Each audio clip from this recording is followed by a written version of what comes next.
Hello and welcome to Purge of the Serpentholds. We are running a little bit late today, but we're here and we're ready to party. My name is Corinne, and I will be your DM today. This is Season 1, Episode 17, Stricken in the Forest. Before we jump into a recap, I have a few announcements to make, like usual. Firstly, I'd like to thank Ryan at Simulcray on Twitter for the theme song he created for a show. You would have just heard it in that last little starting soon screen that was there. And, boop, there it is. Check him out if you need a theme song, you need music, anything like that. He does a really great job. I'd also like to thank the Onyx Path for inviting us to run this show. If you haven't picked up the Scarred Lands Player's Guide yet, you can get it via PDF from DriveThruRPG or in print from Indie Press Revolution. Here, both these are now linked in chat as well. Chat says they're offended that we're late. How dare we? How dare? Never forgiven.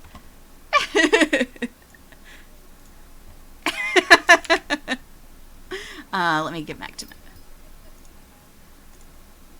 I mean, it's okay. Finally, if you would like...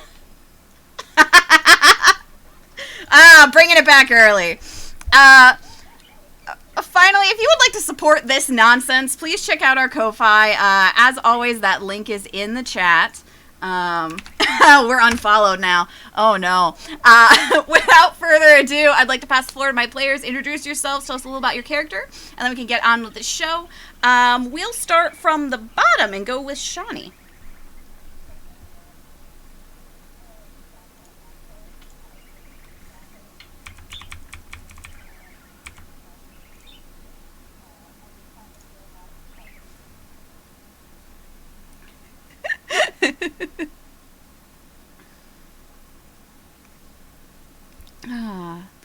Very nice, very nice. All right, Rune, you're up.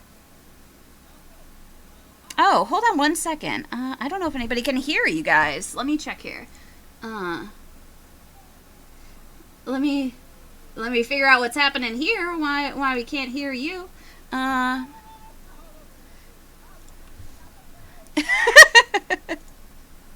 Okay, here. Let me see. Let me see about this. I think we're having a... Here we go. All right. Okay.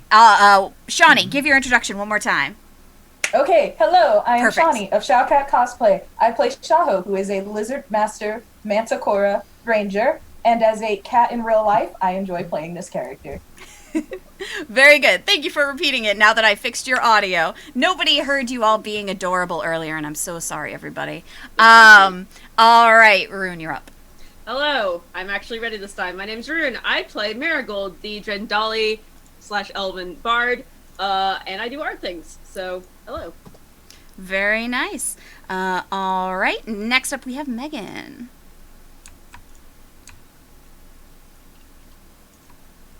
Megan, You're muted. you're muted. I'm clicking it so many times and it's not going. Okay, I got it. I guess I was clicking around it. Targeting is difficult. I feel like Heather is so mad at us. I'm sorry, Heather_Lovecrafts. We're trying our best. But our best may not be good enough. Our best just isn't very good. We're just kind of failures. We're so sorry. I feel like you might be a little loud on the stream compared to the rest of us. I was trying to listen to that, but it's difficult. Okay. I hear the Oh, Zoom yeah. call Let and the me- stream at the same time. Let me see. I'm turning All right. myself down. If I end up too loud or too soft, let me know. I will It's endeavor. been a little while since we've been here, so some settings may be off. All right. Okay. All right, for my introduction, hello! My name is Megan. I will be playing Caravan. She is a blood-stained Triton monk, so it's like a mermaid, but with legs. So like after Ariel comes out of the sea, but still a little fishy, but like the cool half of the fish. Yeah, she's pretty cool. She's kind of valley girl. She's got anger issues, but gets along well with people. Lots of hot Naga girlfriends. The end. we do love her Naga girlfriends. All right, yes. Candy. Hi, I am Candy. I am the DM of the Dicey Amazons channel.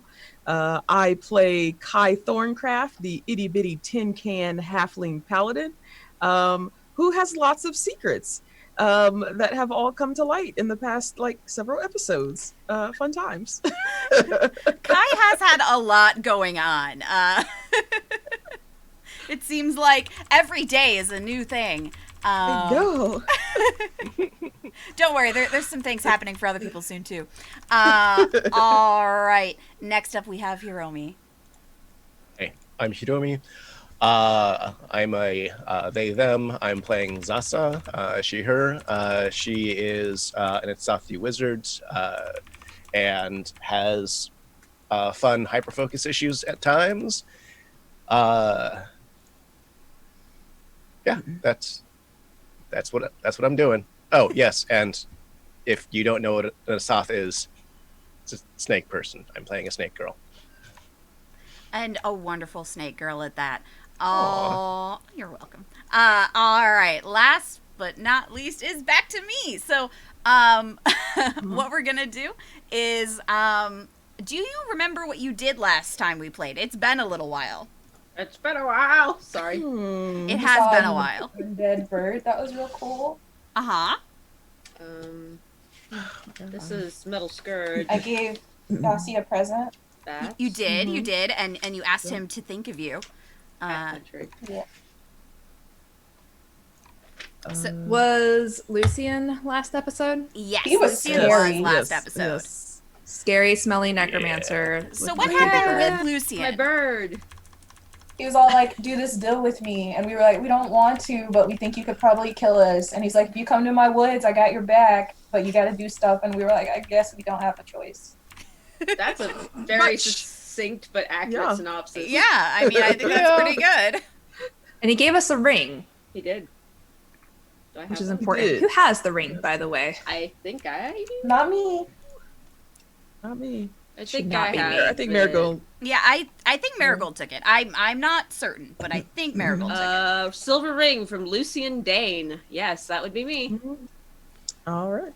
Oh, we had a dream. All of us had the same dream. Oh, We did. You did. yeah, You had a group Yeah. we did. dream. You had a group dream where the gods were talking to you, which was quite weird. That's never really happened to you before. In that One of the dream, gods was very rude. yes, one god was just being very rude, whereas the other was being pretty nice. Basically, what happened there is that Kai basically had a creeper in the dream, because her god Chardun, or her former god at this point, was basically trying to sway her and be like, "Hey, I'm more important than anything else you have going on. You've been, just really bad at following my religion." But while that's happening, there was another god who has taken interest in you, Madriel, who is known as the first angel. She is known for mercy, kindness, and in general, forgiveness. She's known as, if you have to fight and kill someone, it's better to try and change their mind first. Sometimes you can't, and that's fine. You don't have to spare absolutely everybody, but if you can, generally a good idea to try to. And she commended you all for doing that, as you more often err on the side of kindness and forgiveness than on, slaughtering everybody who opposes you, which is what Chardun would like. So it was an interesting scenario. After you all woke up, you were basically remembered that Madriel has bestowed her blessing upon you. And what that means is one of you will get this blessing once it's chosen which one of you wants it. She didn't want you to have to make the decision now. It's kind of a big deal, but it is a very cool thing that allows you to basically heal the rest of the party whenever you make the decision, whoever gets it. Only one of you can, but you haven't made the decision quite yet who's going to take it. Although most people are leaning towards Kai, but Kai herself has to make that decision.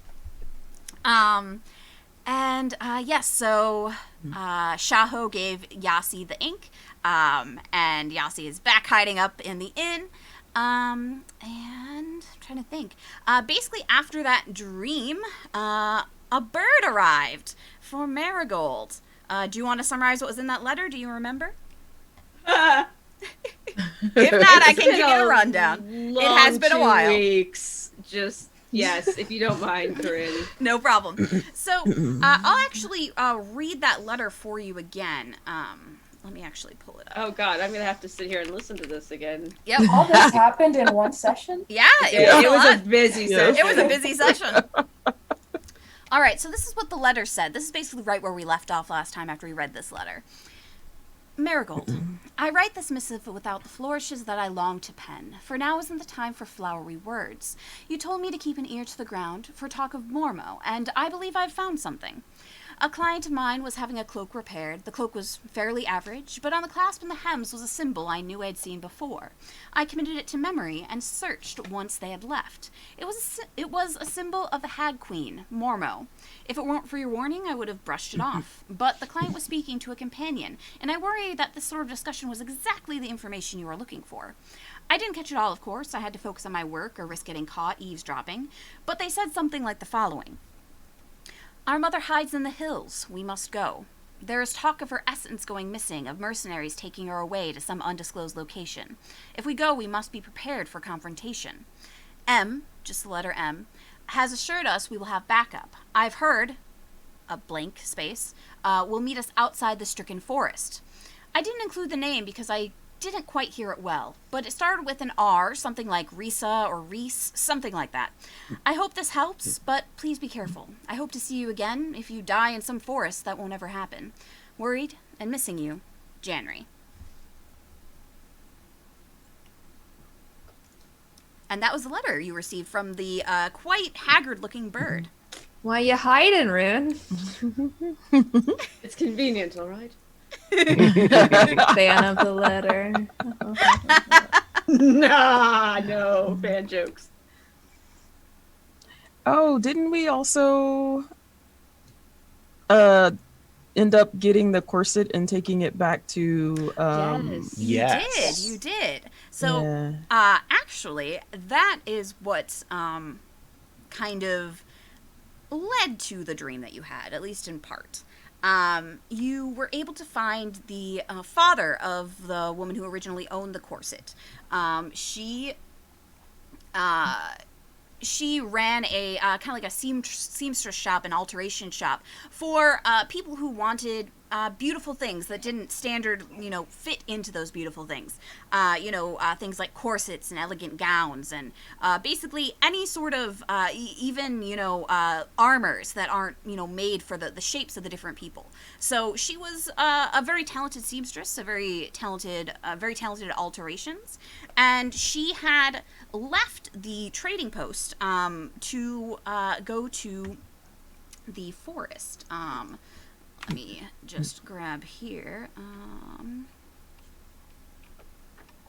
What am I looking for? That's what I'm looking for. Here we go. Her name was... I'm trying to remember all the names I have here. Starting with an N? Yes, so her name was Eula. Eula. Okay. Her daughter's name was Pratcha. And her husband's name was Haniel. The father that you met, his name was... Where did we put his name? Oh, goodness, I have the worst notes right here. Well, regardless, you met her father, and he was... Baylor. Ah, yes. So you met her father, Phalor, and he was, glad you told him, glad you brought her things back, the family's things back, because all of them had died, been taken out by the flesh corruptors that you were able to best when you were in the perforated plains. But he did ask for a favor. He felt that the shop was going to go under without Eula's talent in her skills. And so, he asked for one last favor, and that was that you find another tailor, another seamstress, who might be able to help to keep the shop going, because it was a noble cause. And at the time, Marigold, you thought to reach out to January, and you sent him a letter. Yes. And Zasa, you went and checked out a book at the library so that Phalor could learn to tailor and, do seaming work himself in the meantime. And so you've basically kept this little shop alive, and you did send out that letter to January before you received his letter, so you can't be certain if you received the one you sent out. But at this time, you know that you will be heading, or that, the people who he heard were heading for the forest and the hills. You did deduce that this was probably, bless you, the Haggard Hills. And once I finish up getting this set up, I can show everybody the map. But you all should be on the map if you want to take a look right now. Pretty sure you're on the map. We have a map. Yes, the big map. Yeah. So just the big map right now. Okay. So give me one moment. If you all want to just talk for a minute, I'm just finishing up getting this set of cameras ready, and then I can show everybody the map. Yep. Just talk about something. I don't know. Marigold, do you think that January's in danger? In danger, this is the wrong accent. This is for the other character. Hang on. We're a bit of a mess. We're a bit of a mess Wow, we are a today. hot mess today. No, that's tomorrow. That's tomorrow. That's my wizard. Where did Marigold's voice go? I've lost it. Oh God. Just think about respecting death a lot, but really wanting to cherish life, and about being really pink. And extra. Say the word darling. Oh, darling, no, I don't. There we go! Ah! Good call. We good found call, the key. Candy. We found the key. It's the word darling. No, All darling, right. I don't think he's in terrible danger, but he might be, and that is actually of concern to me. I think you might be safer here with a tailor, now that I think of it. Do any of you have a message spell? Oh, a sending, maybe. I don't exactly know what it's called, or maybe a wizard that can cast it. I do not. I can't communicate over that great of a distance yet. I'm working on it. Perhaps we should send the plant then. How fast can it travel? We could Spike. just send Spike. I suppose we could send Spike, but I don't know that he's quick enough. Would just a regular bird be quicker than the plant, or no? How far away is where January is? And I don't actually remember what town I left him in, so that's sort of horrible on my part, but... So I think if I'm remembering correctly, I'm trying to remember here. Everybody can now see the map in chat as well. I think you might have come from Wayside, but I'm not certain if that's true. That makes sense, actually. So, and where are we? We're in We're currently on Border River, here where I'm pinging. right here. You're currently right here, basically on a trading post that's on this river right here, right between the spires of Garou and the Garak. I always want to say Garou, and the Fouled Forest. Your White Wolf is showing. It is, but I know very little about White Wolf.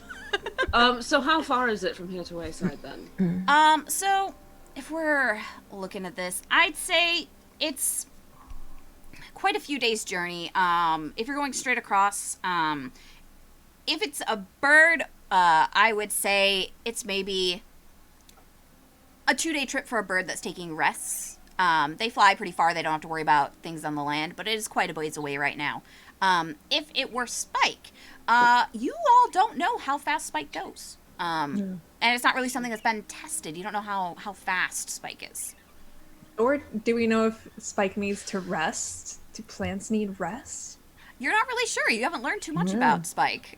You know that per the letter that Zasa received, he does need, or she. I'm not certain how what Spike's feelings are. What Spike's gender is. Yeah, I guess we ask. Yeah, I don't know if you've asked. I don't believe so. We do know that Spike's name is Spike, but that's about it. Plants usually have, aren't they male and female? Wouldn't they just be like a Usually. non-binary? I Usually, feel like Spike, it might be a they. yeah. Yeah. So Spike might be they, because most time plants have both things going on because that's how they work. So yeah, we'll say Spike is a they. I think that makes the most sense. And what was I just talking about with Spike? Speed, rest. Yes, so you know that Spike needs sunshine, Spike needs water, Spike needs the general things that you would give a plant to make it healthy. But beyond that, you don't know if flying tires them out. You don't know what, like how much rest they need, if any. Should we be playing classical music for Spike to make them grow better? I think they get quite enough music just being around us, really. Zarsa, Yes. do you remember something about dogs? I know things about dogs. Yeah, there was a nice. There are two nice dogs, They're really lovely. Rex and Winnie. Rex and Winnie. Winnie. Yeah. Yeah. That happened. I'm not delirious. I was sitting here playing not 5 minutes ago, and it was like that happened. Sorry, this isn't actually what we're talking about. No, we need to get a message to Jean-Marie, and I don't think my telepathy works with plants. I can speak Sylvan, and they maybe can understand me, but that's sort of an elf thing. It's not really a me elf thing either. My people are from underground. Can you do empathy? Well, yeah, you can. You know what I mean. Like, can you share feelings? Would you like project the image of Jean-Marie and like a map?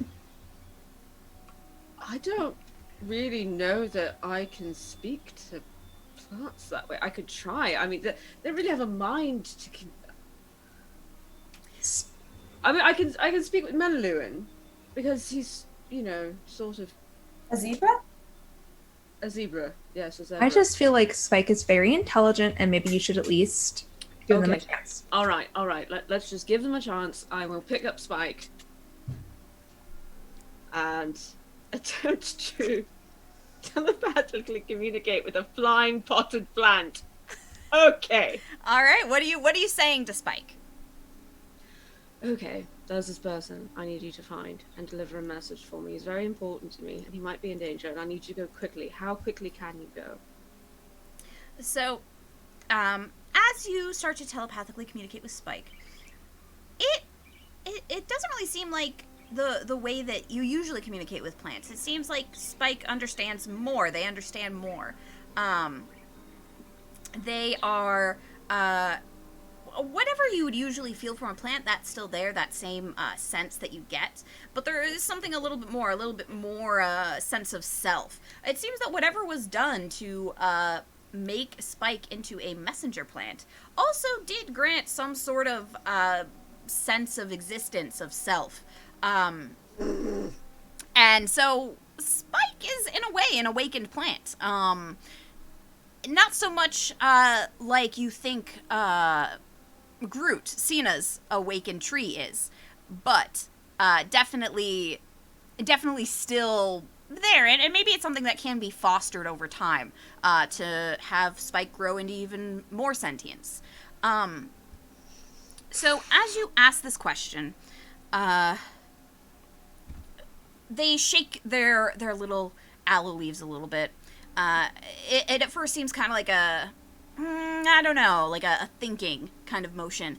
And then you get this feeling in your head that Spike can travel about as fast as a bird, but they do need to rest their pot, essentially, because the pot that they're in is kind of heavy. So the longer they go, the more rest they need. So although they can be about as fast as a bird, that one trip would really take it out of them. I think we should probably keep Spike with us. The impression that I'm getting is, and I explain the following. So no, I think the bird might be faster. And having Spike with us does give us the advantage of having a direct line to Cena, so well, sort of direct line, direct enough. And we should go to the post office and hire one of the fastest birds they have. That's actually a good idea. Or a wizard. Are there wizards in this town? There probably aren't. We're in the middle of nowhere. We're an What about a wizard bird? They're a cockroach. That would be convenient. It would be convenient, but I don't think there's wizard birds here. Can we give them coffee? I would like to go to the post office, and then we should probably make haste for the hills. Yeah. Is that all right? Are we gonna tell Cena or? Miss Verb. I don't think so. Yeah, as of right now, Cena doesn't know anything, nor do Yasi Pax and Thenia. I think the quieter we keep this, the better, frankly. I don't know who to trust anymore. Especially with just everything. Although we'll probably want to tell Yasi and the crew something, because we're not going to be back for many days. And we might want to give them their things back if we're gonna take such a far journey. Shaka, do you want to take care of that then, since you're close with Yasi? I can. Alright. Sure. Right, so I'm going to go to the post office if anyone wants to go with me, and I'm going to find the fastest ambird they have.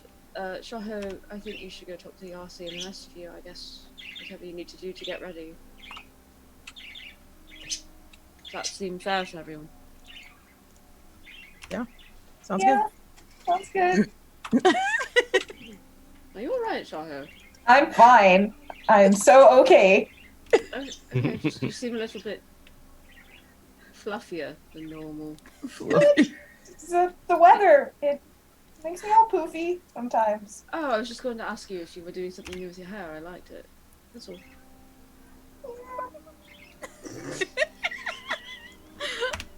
Oh, that's a convincing sound. Shaho, did you meet your favorite author too? No, I just get kind of nervous. Since when? Why though? Because, well, can we? I gotta go do the thing, and you've got to do the thing, and we'll not have this conversation. Oh, I get it. What? What do you get? You get? No. Nope. I'm gone. I'm headed to the inn. Guys, I'm worried about Shaho. No, I'm I think curious she- as to what I you got. start No. laughing when she leaves, and I go, "Bye, Shaho." I'm full on sprinting now. I just might imagine actually like be doing a full four-legged run. I just imagine like your tail like going around a corner, and that's the last they see of you. Kai, have you thought about Madriel's offer? Yeah, I have. Leaning a little more towards taking the offering. But I'll give me the night to think about it. No, it's You a sleep good on it. decision. Yeah, no, it's Yeah. a good decision. I just wondered how you were dealing with all of this. You seem, you're sort of strong, silent type. So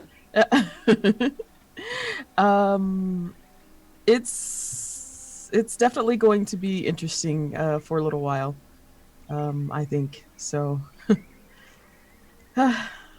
What if We'll the see how it gods goes. invade your dreams again and are just like, so you had some time to think about it? Or are you just gonna be like, sorry gods, I need more time, and it's gonna be chill? Or Well, the feeling that I got from Madriel is that, she wouldn't force it.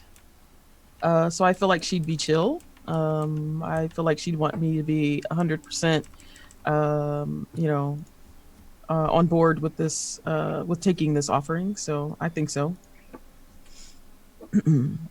But that's not the interesting thing. I feel like Tardoon has it in for me at this point. So if I start doing some odd things, or you see some odd things coming from my magic, then that is probably Oh, like his trying to doing. blind your friends? Phew. I wasn't here for this. What? Sorry. Yes, you were. No, you weren't. No, I wasn't. No, You were I there was- for the end of it. Yeah, the end was of a- it. I went for a walk with Menelune because I was having an existential crisis. Yeah. Your That zebra was- was having an existential crisis? That's a weird sentence to even say. He's very intelligent. Kai, what were you saying? That was not on him. That was bad judgment on my part. So We all make mistakes. yeah. Sure as nobody holds it against you. Who did you blind? Oh, I came back and fixed that for you. That's Yeah. why you were... Oh, right. Now I Mhm. remember. These sleeves are dreadfully uncomfortable. All right, so Marigold. I'm gonna go get some froyo. Yeah. All right, so Caravan's gonna go and get Froyo again. All right. Okay, so Marigold, I know that you were going to get the fastest bird you could.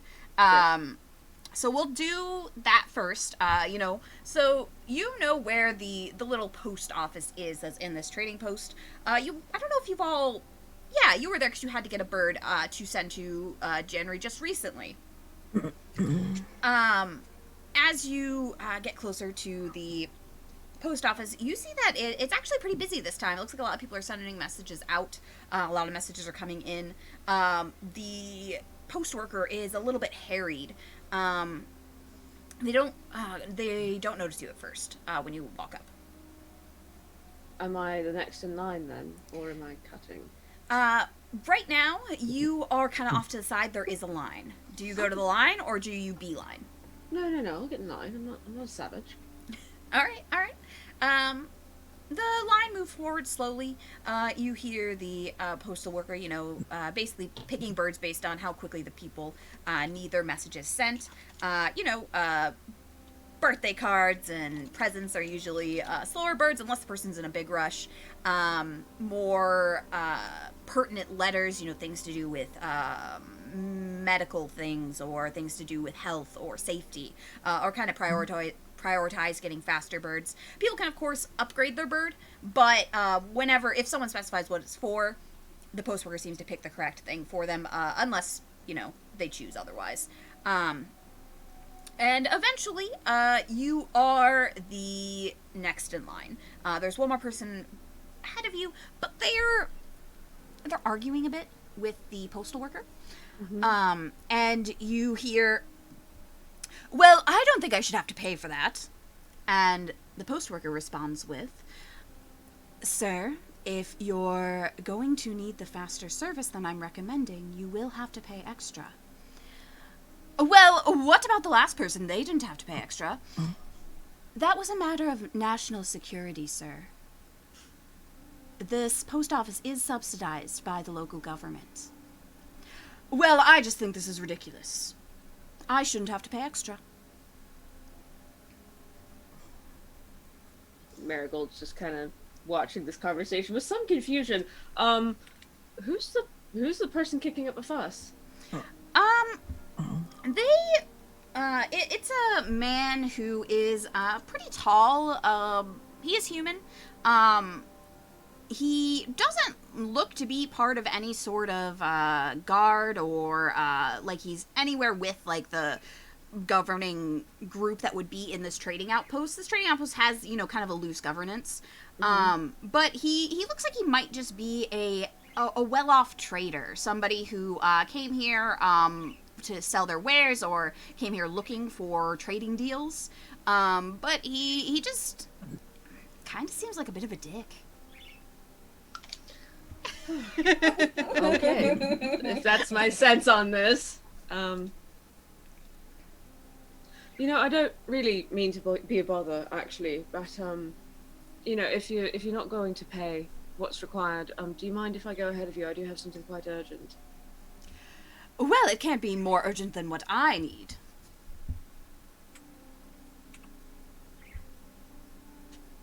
Maybe not. But you're in my way, and that's not great. So either please pay for your bird or step aside. Well, I'm completely happy to pay for my bird, but the rates are ridiculous. The rates are based on market. And right now there's a shortage of birds, right? I look over at the post office guy. Yes, that's correct. We've currently had a lot of people sending out on the post. We don't have a lot left. Exactly. So if you want faster service, pay for it. If you don't, don't. Or go somewhere else, but I don't think there's another bird post for another, 50 miles in either direction, so... I'd like you to roll a persuasion for me. I don't know if that's intimidation or not, but sure. It does, I don't know, you don't seem intimidating yet. You seem more like you're stating facts. Da-da-da, let's go with persuasion. Do I have perception for proficiency in it? Nope! That's a 6! So, this man, he's wearing, like a very fine cloak. He has, very well coiffed blonde hair. It's kind of in an angular cut. And, he kind of scoffs and raises his nose up. Well, I just think this is completely ridiculous. They should have more birds. What is this 2-bit operation? I swear. Okay, here's the deal. You're in the middle of nowhere at a trading post. The birds are limited, the prices are higher. Either pay for your damn bird, or get out of my way. Please. I know your type. You think everything the world revolves around you, and maybe it does in your little mind. But right now, there's a whole line of people behind us. You're harassing somebody who can't do anything about the problem, and can't change the rates even if he wanted to. So you are being an asshole, and this man doesn't deserve it, so please, just move or pay for your bird. Now I'd like you to roll intimidation.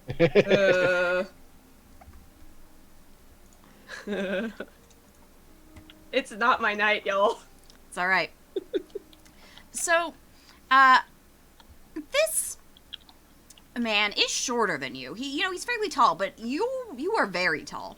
Tall. And even as you are, you're kind of puffing up a little bit, you're getting mad, you're getting frustrated, and he puts his hands on his hips. Well, I think this is all completely uncalled for. Really, keep your temper.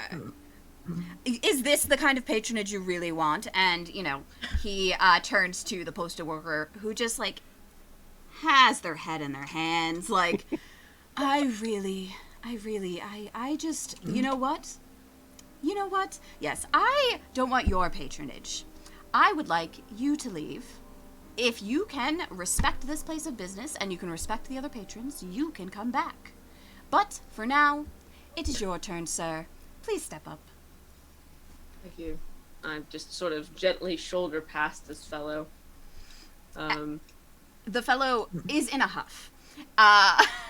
And he points. Oh, your manager's going to hear about this. Oh, I am going to write the worst review. I draw my rapier. Do you plan to use it, or is this intimidation? This is still intimidation. It's a very pretty rapier. Okay. Roll another intimidation for me.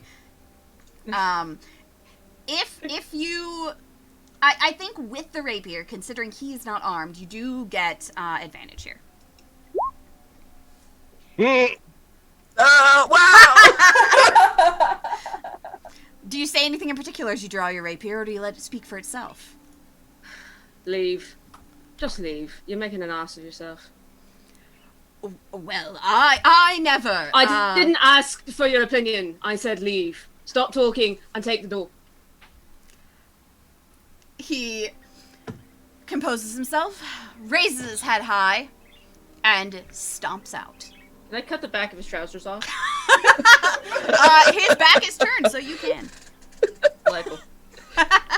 In Zorro. Oh, no! It's one of these days that I'm just. So you go to try and cut the back of his pants, and you didn't expect him to walk out with such a stomp in his step. You know, you weren't just expecting him to be that much of a child. And so he does like a stomp, and as you go to cut the back, you kind of stumble forward a little bit, like not expecting that stomp, and you miss. Nothing bad happens. But you definitely miss, and you don't get the opportunity to cut the back of his pants. I'm mad. I'm just so sick of people. So as Anyway. now that as we've figured out, Corinne is finally gone. You are able to speak to the postal worker. Well, I'm certainly glad that he's gone. I really hate people like that. What can I get you? I need your fastest bird, and I need it for whatever price you ask. All right, fastest bird. Might I ask, are you working with the local government? I don't recognize you. Am I working with the local government? No, not at all, actually. But I am willing to pay a premium for it. It is rather important, and somebody's life may be at stake. I just lower my voice to say that. Oh, I understand. Okay, one moment, please. And they turn back around and go and, or they're kind of like looking at the different birds that are still available. The birds are on like little perches, and they have little descriptions underneath them, you know, like, oh, like incredibly fast, or very reliable, or very sturdy. And, you see that the one that they pick is actually, it says fast and sturdy. And they bring the bird over, you know, the bird's perched on their arm. This one is quite fast and a personal favorite of mine. They're also hardy. I feel like if somebody's life is at stake, you want a bird that can take a little bit of a beating if necessary. Not that I want any bird to get hurt, but, No. You know, a storm, anything like that, you don't want it knocking the bird out of the sky. So, this one, we're looking at about, 5 gold. It's quite expensive, I know, I'm sorry. No, it's fine. I actually slide him 7 because I'm not extra. Oh, it's too much. Too much. Don't worry about it. The letter I'm sending is very, very important. And I just scribble very, very quickly on a little rolled piece of parchment. January, get out of Wayside, head east. That is east. Yeah, head east towards the tailor shop. All right. It's very easy to affix the letter to this bird. The bird is ready to go as soon as it's affixed. Most of the time, the birds, you know, take a little bit of time. They hop around. This one jets out, like, through, like, the little, like, area that they have for the birds to go out, and just goes. It's probably one of the fastest birds you've ever seen. It is out the door. Well, I hope the letter finds whoever it's meant for well. Thank you very much for your time. I'm terribly sorry about the unpleasantry of that person. That was uncalled for, and you didn't deserve it. Oh, Have a it good day. happens all the time. I just appreciate your kindness. A rapier says a lot more than politeness, you know. Ah, I wish I could carry one. But I will speak to my superiors about it. See if we can get a little bit of something, you know, just to help with the more difficult customers. The bigger the trading post gets, the more we get, unfortunately. Got a letter opener. Oh, I do. It's very painful when you stab somebody in the back of the hand with one. Have a good day. Oh. Marigold just floats out. Standing As you herself the leave, whole the way. postal worker is just kind of staring at the letter opener. A new, like, gleam of interest in their eye. Like, ah, yes. Good work. Right, I'm gonna go find the party, wherever they are. All right. Caravan, you were going to get the froyo, was that right? Yes, some nice froyo, just like original flavored with some anchovy toppings. Perfect. Is there anything in particular that you want to do besides get froyo, or are you just having a nice chill out time before you have to go adventure? She's chilling. Shaho's being weird. She was reminded that her role model betrayed her in a competition. It's just a weird day. Some gods were keeping her awake, gossiping last night. So she's just gonna sit like at one of the tables outside the Froyo place and people watch. She's looking to see if Jimothy is still around and doing some shit. You know, just keeping an eye on the goings on in the neighborhood while everything calms down. So, as you're keeping an eye out, you do see Jimothy. Jimothy is currently across the street from the Froyo stand, and he has some Froyo. He has like a little, like cup of it, and he's standing there just staring at passersby. Just staring, eating Froyo. I'd like you to roll a perception check for me. I don't trust this. Why is this kid so creepy? That's weird. Oh yeah, that's strange.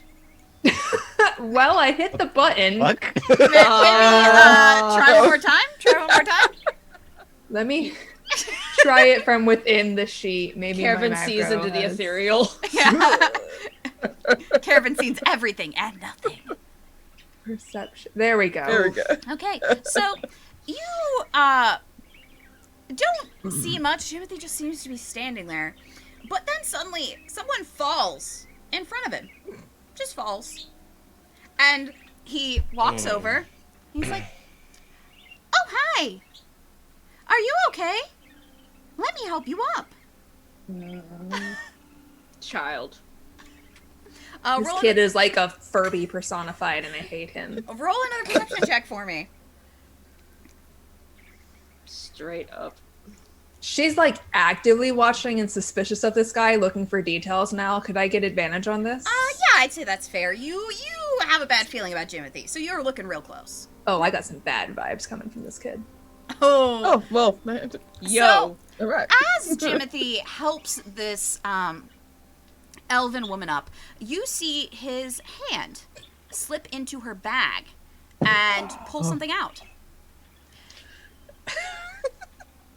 And all the while he's like, "Oh, wow, you fell. I hope you're okay. Did you skin your knee? It really hurts when you skin your knee. I did that once." I will flop my Froyo down. I will stand up really fast, a la Letterkenny style, and march over there. And I don't know how long that will take me, but her intention is to run up and grab Jimothy's wrist with the hand that he did whatever he did, either groped this woman or like stole something. Something bad happened. Something happened. As you, it doesn't take you too long to get across the street. It's not a huge street by any means. This trading post isn't very big. So, like, the woman is, getting up, brushing herself off, and she's like, "Oh, thank you so much for the help." And Jimothy's like, "Oh, it's no problem at all, ma'am. I'm here to help." And you see that his hand, after he reached out in the bag, it went behind his back.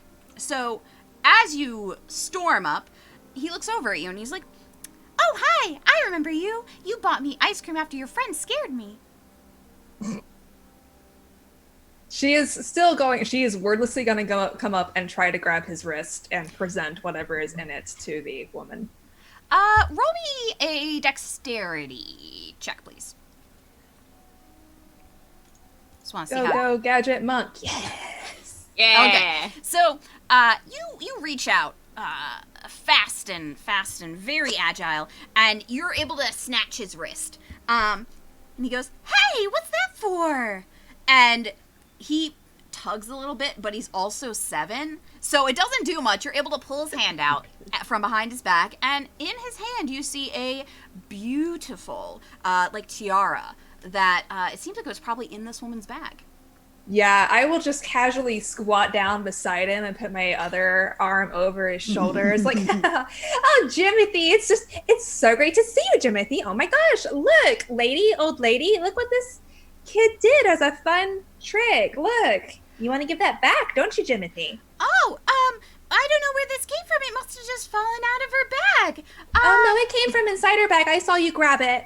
"I would never do that, and I don't think you have any proof. I have my eyeballs. I'm just a sweet kid." Oh, you're not sweet. I'm not even convinced you're a kid. This is a fucking halfling, isn't it? I can neither confirm nor deny whether Jimothy is a child or not. As Do not put Jimothy on halflings. Gnome. The woman, like, her eyes get really big, and she's like, I need that. Thank you so much, ma'am. I don't know what's going on here, but I certainly appreciate you stopping whatever it is.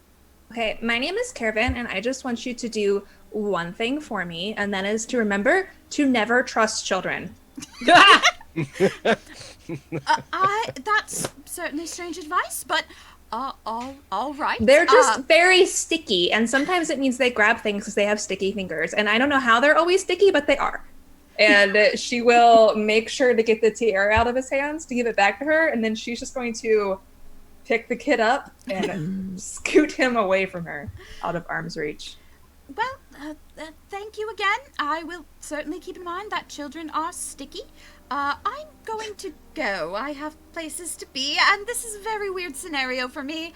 I suppose pickpockets come in all sizes. All right. Goodbye. And Watch out for banana peels! I don't know what to take. Okay. I will watch out for banana peels. And she, is like kind of crutching the tiara to her chest, and she hurries away, like very quick steps, like just kind of looking over her shoulder, like, what is even with that child? And Caravan rounds on Jimothy and does this thing.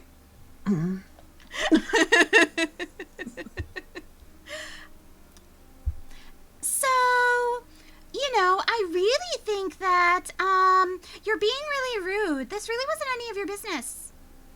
I think it was because I'm actually a decent person, unlike you, who is a little small sneak thief, and you need to watch your back because I am onto you. Not falling for your little adventure scout game that you're playing. My mom says I'm a little angel, so I don't know what you're talking about. Oh, your mom's a little liar and maybe, needs to shut up. I don't know what right you have to speak to me like this, but I really do want to say thank you so much for the raid, Raven.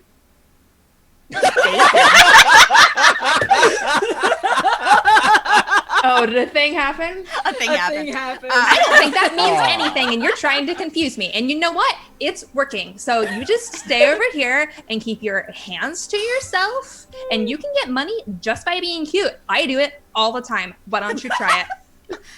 And she's going to turn and go back to her Froyo and sit and watch this kid.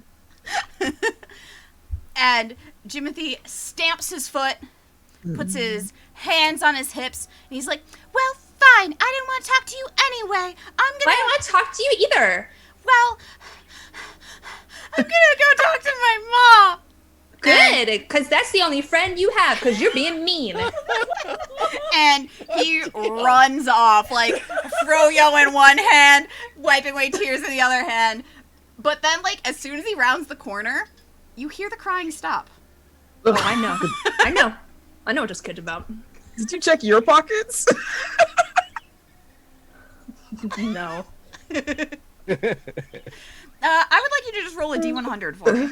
There's not a lot he could take. I carry very little on me. That's why it's just have, D100. a little belt pouch. You have to roll something really specific for him to have taken anything. Okay, no. You kind of pat yourself down and you're like, I don't have much. I don't think he actually took anything. You look My at your fishing froyo tackle's again and still it's there, missing so the I'm okay. avocado. No! It's missing the anchovies. My spoon! I have to eat my froyo like this. Humiliating. Yes, your spoon is mysteriously missing from your froyo. It's now Jimmy. Go inside and get another one, angrily. All right. Someone clip that.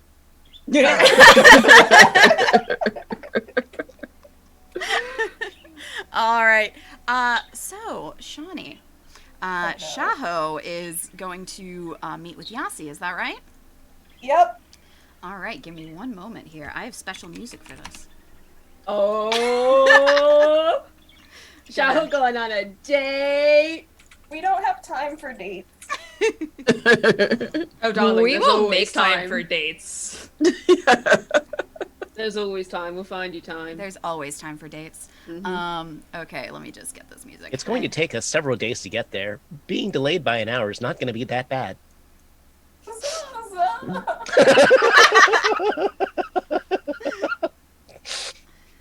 I love this lizard. It is true. Where did I put that song? Here it is. All right. So, Shaho, you know that Yasi is upstairs in the inn. You think that he may be rooming with Pax, maybe rooming with Thenia. They might have all roomed together, or they might have gotten their own rooms. Maybe they're a little bit sick of each other after being in a cave for, God knows how long.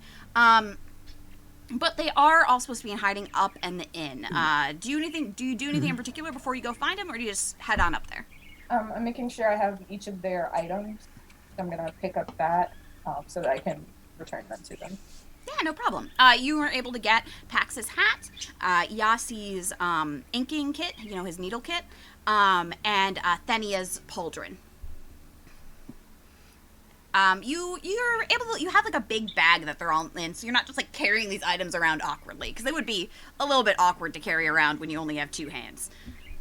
I want to wear the hat though. Oh, you rock the hat. I mean, to make art of that now. Maybe even more than Pax rocks the hat. All right, so as you may remember, the door that goes up to the inn, there are two. There is one that's around the back, but there's also one that comes directly out of the dropped eave going up the stairs, and that leads directly to the inn. Do you take the back, or do you go through the tavern? I don't want to draw a lot of attention to myself, so I'm going to try to take the back. Okay. Just roll me a stealth check. I just want to see whether you somehow make a big mess of this. I feel like there's a Beatles song about something about going through the bathroom window. All right, yeah, you're able to kind of stealthily make your way back there. It's not, it's not the door that's in a whole lot of sight, really. It's hidden by some bushes, some trees. It's there. It's meant as a way for people to be able to leave the inn without going through the tavern, because not everyone wants to walk through a tavern at all times just to be able to leave their inn. As you come up, it doesn't seem like it's locked. You think there's not too much worry about crime in this area. So you are able to just go in. Okay, and then I just want to see if, I guess technically, if I can just kind of track Yasi to find out which room that they're in versus having to just, like, call out. Yeah, you could do a survival for me to see if you can figure out where he is. Oh, yeah, so you kind of go up to the inn. This door opens, and then there is a set of stairs that go straight up. You think that the way that this is built, there's something below the inn, but you're not really certain what it is. It may be the kitchens for the tavern. It may just be storage, but all the inn rooms are upstairs. So you take the stairs up, and there are a lot of doors. You pause, take a look around, and you try and think of where the most strategic place to be would actually be, the easiest place to get out if he needed to. And you figure that Yasi, Pax, and Thenia have probably taken the rooms that are closest to these stairs. So you have one of 3 rooms to pick, or I guess one of 4. One of 4 rooms to pick. And so you go up. Do you try smelling? Do you try listening? I'll try smelling and listening. Okay, so just give me a perception check. Okay. That one is for smelling, and then give me another one. That one's for listening. So, you're trying to smell. There's a lot of smells here. You think that there's probably been not a lot of manticore here, but some. You're able to kind of narrow it down to 2 rooms, but considering both Yasi and Pax would kind of smell like manticora, you think these are probably their rooms. But you then put your ear to both the doors. And inside, the first one you hear not a whole lot of sounds. It's kind of like soft snoring. You think that who's ever in there is sleeping. And the sound that the snoring is doesn't quite sound what you think you would sound like if you were snoring. So that might be Pax's room. It might not be.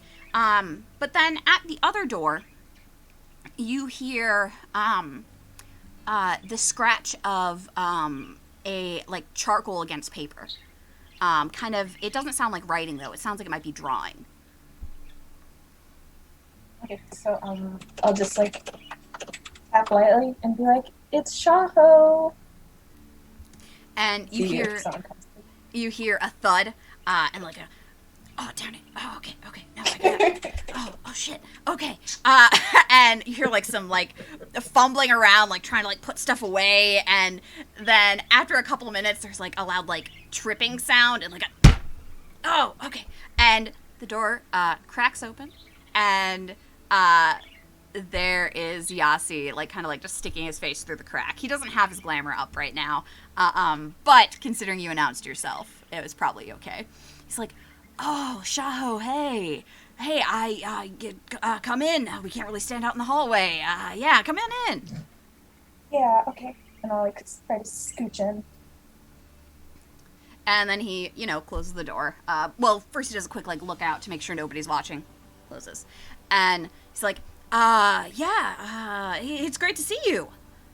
It's good to see you. I tried to be stealthy, but we're gonna have to go soon on a mission, and I wanted to make sure that I got this back to you. And I'll hand him the tattoo gun, and then I'll like take the hat off and put it on his head, and then I'll just like open the bag for all the other stuff that's in there. Oh, thank you so much. I don't know what I'd do without my kit. And Pax needs his hat. He hates his hair. Like he just always wants it under the hat. He thinks it's lame. I don't know. But I don't want to be like presumptuous or anything, but I think the hat looks better on you. Oh, thank you. But we spoke to Sina and everything, and she still thinks that you guys are all dead. So they don't know that you're here, so you're still like hidden. Oh wow, that's weird. Like thinking that people think we're dead. Yeah. It's kind of heavy. Okay. Sorry. It's better than being dead. Like actually dead, yeah. Yeah, like it's better. So okay, it's good to know. Do you think we should stay here? Do you think we should leave, like cover of night? I don't know. I am usually not the one who makes the decisions. Yeah, me either. We'll talk to Thenia. I mean, she's really like the strategically minded one, and Pax kind of is too. Whatever you guys decide to do, just be safe, and then maybe send us a bird. Yeah, of course. I hope that after all this is over, maybe we could like do something when we're not all gonna die. I'd like that. Cool. Yeah, me too. And he like kind of like puts a hand behind his head and like kind of scratches, like I think it's kind of like a nervous gesture, and he's like, "Oh, since you're leaving, it's not quite ready, but I wanted to show you something. Can I?" Sure. Okay. And he goes and you see him kind of rummaging around in the desk, which you think that's where all the loud banging sounds were from when you knocked on the door. And he pulls out a piece of parchment, and he kind of holds it to his chest for a minute. He's like, okay, so it's not like totally ready yet, and like I needed my kit before I could do anything about it, but I just I thought it'd be kind of cool to have a tattoo that like kind of reminds me of you, because you gave me that cool ink. Oh! I wish I had Marigold's fan. That's so sweet. And he, like kind of like puts down like the piece of paper so you can see, and it's it's artistic in its styling, but it looks kind of like one of your spots, and it has like a stylized S in it that's made with the beautiful ink that you gave him, and he's like, I mean, it's still kind of a work in progress. I'm still really working on it, and I have to still pick a place, but yeah, I just, it's such a beautiful ink, and I think you're really cool. I think you're really cool too, and I think this is the sweetest thing anyone's ever done, and I really like it a lot. And then I'm gonna kiss him on the cheek. And like, Aww. You think that if you could see his skin, he'd be blushing bright red. You could see just a little bit, like, on his nose. And he's like, I'm gonna miss you. And he kind of leans over and gives you a kiss on your cheek too. Okay, I'm like, I gotta go now. This is a lot. All right, I'll see you later. Yeah. And his voice kind of cracks, and then he's like, yeah, I'll send a bird. I promise. Please do, and I am gone. I'm getting so good at running. Running from your feelings. All right. So, Kai, were you doing anything in particular while you're waiting for everybody to kind of get back together? I was just sort of getting everything ready. So gathering all the riding lizards and everything for our trip, and just sort of in my thoughts at that point. Okay, you're just having kind of an introspective moment while you gather everything together. Mm-hmm. Is there anything in particular that you're kind of seeking out to add to what you all have for your supplies? What do we know about the hills? Yeah. So you do know a bit of information.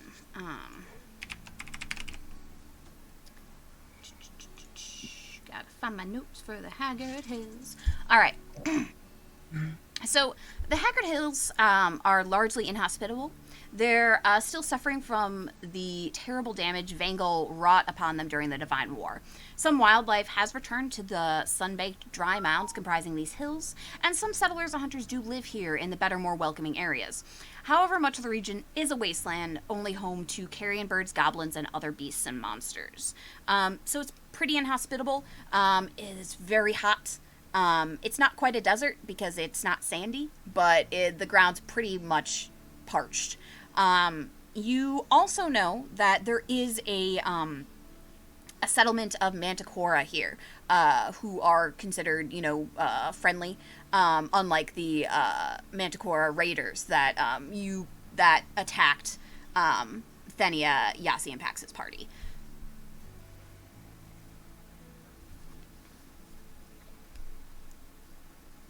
So I guess make sure our water skins are full. I think we had all of us had like double water skins and all that stuff. Yeah, you did from the desert. Other than that, I think we still got like coverings and. Okay. One thing you do know is that given the map, I'll just show you the map real fast. I won't show chat again. So on this map, here we go. Right now you're here. And Marigold experienced the Fouled Forest.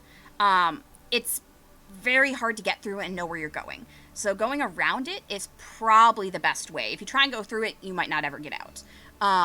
You're going to have to go back up into the perforated plains. But then the only way to get to the Haggard Hills is to either go all the way around, which will probably take too long. Like, you'd have to go, all the way up here, which is pretty out of the way. Or you'd have to go through the Stricken forest. Because going all the way around will take a long time. So if you're going through the Stricken forest, I do have a little bit of information about that as well.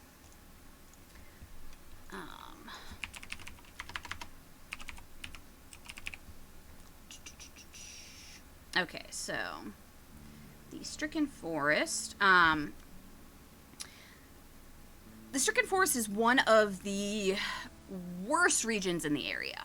It is inhospitable and outright dangerous, but it's not because of the Titan War. This is one of the few areas that wasn't damaged by Titans. It really has nothing to do with that. Instead, you all did learn this earlier, but this was quite a few weeks ago. It's believed that there was some great ritual that was performed by a powerful group of spellcasters, possibly the Druids of Ket, just prior to the Druid War, roughly 75 years ago. And whatever the cause, it's made the forest sickly and ill-seeming. Many of the trees and plants are reportedly semi-sentient and hostile. Numerous species of creature that haunt the place are strong, malevolent, and fierce, and in many cases quite unnatural. And so it's a sentient forest, which is probably fine. Not a big problem, right?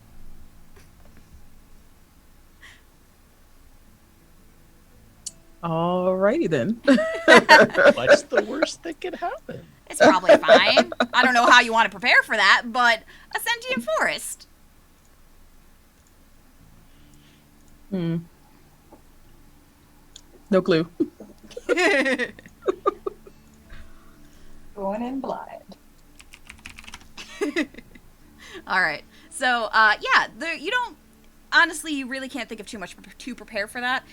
Maybe somebody else in the party might have an idea, but given you don't know too much about sentient force, or so much about like magic, you know enough about magic because you know some spells and things like that, but you're not particularly well versed in it, I would say, beyond what you use in battle and for various other things. So, all right. I'll just say that as you are prepping the things, you remember that being covered is really important in the sun, so you do have the coverings from the desert. But you might want to be careful with those the different coverings you had for the desert, as putting them on too soon, you might get snagged in the forest. Since you have to get through there first before you get to the Haggard Hills. All right, Zasa, are you doing anything in particular? Researching the dangers along the way. All right. So, you in particular would probably be pretty interested in the sentient forest, especially given that you have a sentient aloe plant now in Spike, and you think that if the Druids of Ket were responsible, the forest probably wouldn't be too happy about that. Roll me a Arcana or History check. All right. So, just thinking back on the Druids of Ket, you remember that during that war, some of their magic was pretty brutal. And you could see that magic being what turned this forest into what it is today. You think that the forest, if it is in fact sentient, would be able to tell the difference between the magic of the Druid of Ket and many magic that your party may use. So, if the forest is very against the idea of the Druids of Ket, you're probably still safe to use magic in there, as they would know the difference. Oh, good. Yeah. Unless, of course, you were whipping out some gnarly druid magic. So, be careful of that. But yeah, that's about all you got from that. If you want to roll history, you can as well. Oh! So, you, specifically thinking on the Druids of Ket, you know that they, out of anyone, would probably be a group that would be aligned with Mormo. They are known to work with followers of Mormo, and they kind of have their own uses for Mormo. So, if this forest dislikes the Druids of Ket, making yourselves look like you follow Mormo may be a bad idea.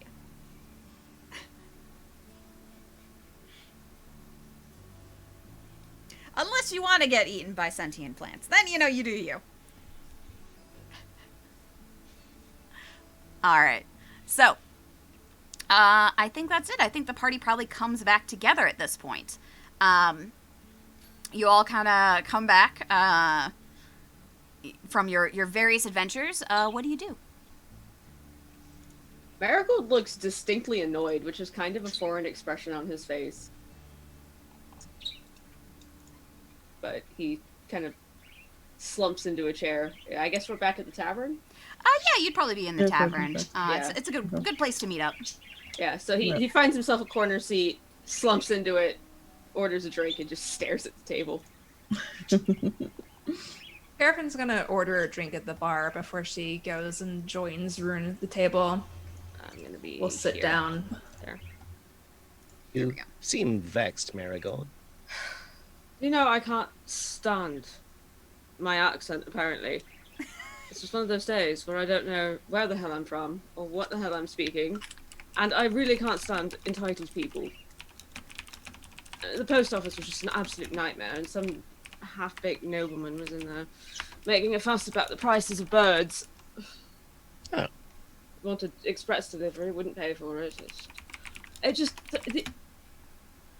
People being inconsiderate, it's just gets under my skin. And I know those types, I grew up with them. That's the thing, they all think they're, better than everyone else, and it's just exhausting. Looking down their nose at everyone as if they stink or something. Anyway. I'm sorry you had to deal with that. It's a minor annoyance, but it really does bother me when people act like that. What happened? Just some asshole in the post office being an asshole because he thought he was entitled to not pay for services. I'm disproportionately annoyed about something that is actually rather minor, which tells me I'm probably more upset about something else that I can't control. Oh. Shit. Projection. Fascinating. What? The psychological projection of problems. Being irritated about two things, but really fixating on one of them. Right. Yes. I'm mad about the post office because I'm actually really worried about January. I mean, maybe you're both. So, Karen, as you head up to the bar,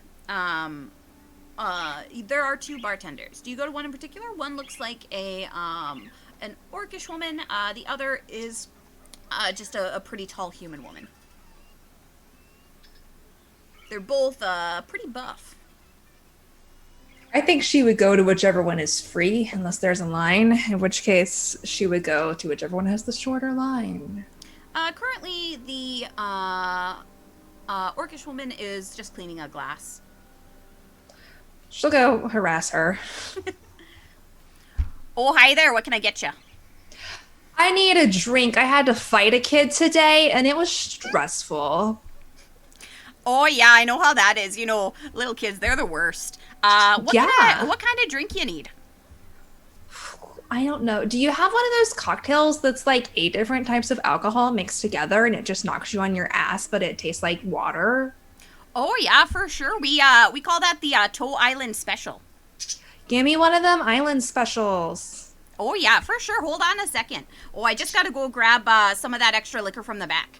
And she goes down the stairs over here. Is gone for a couple minutes, comes back up carrying multiple, different things of liquor, just bottles of various sizes and colors. And she starts mixing them together. A little bit of this, a little bit of that, something that's kind of vaguely smoking. And as it all gets put into a shaker, she kind of makes a face like, oh, I think I made this a little bit strong. Is that okay? That's probably okay, but could you put a cherry in it or something?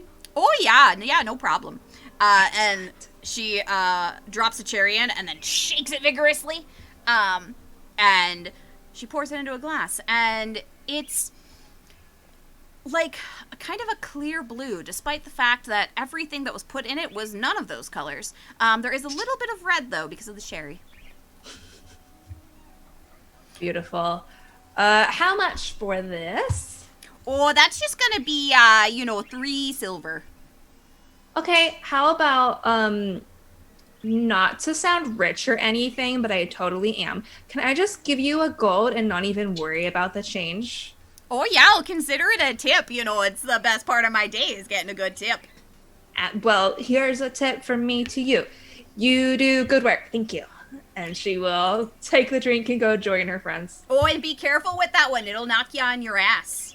Good. That's what I need. It's been a day.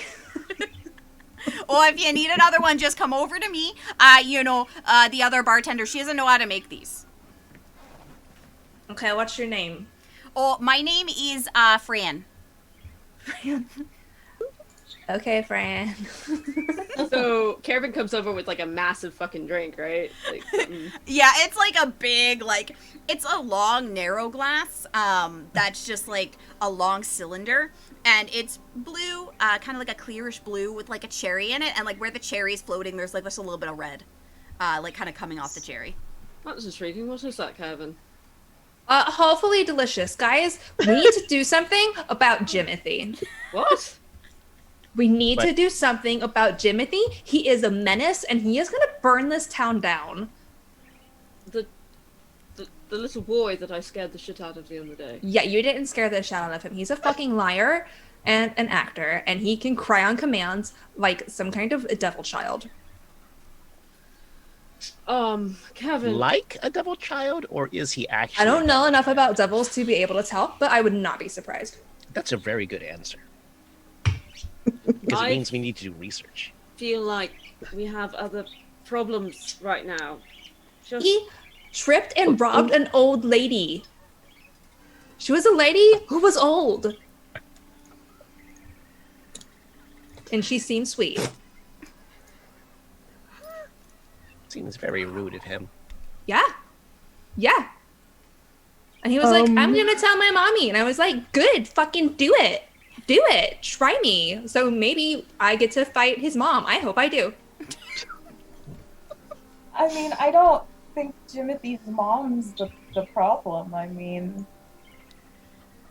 I'm not convinced he has a mother. some children are just awful.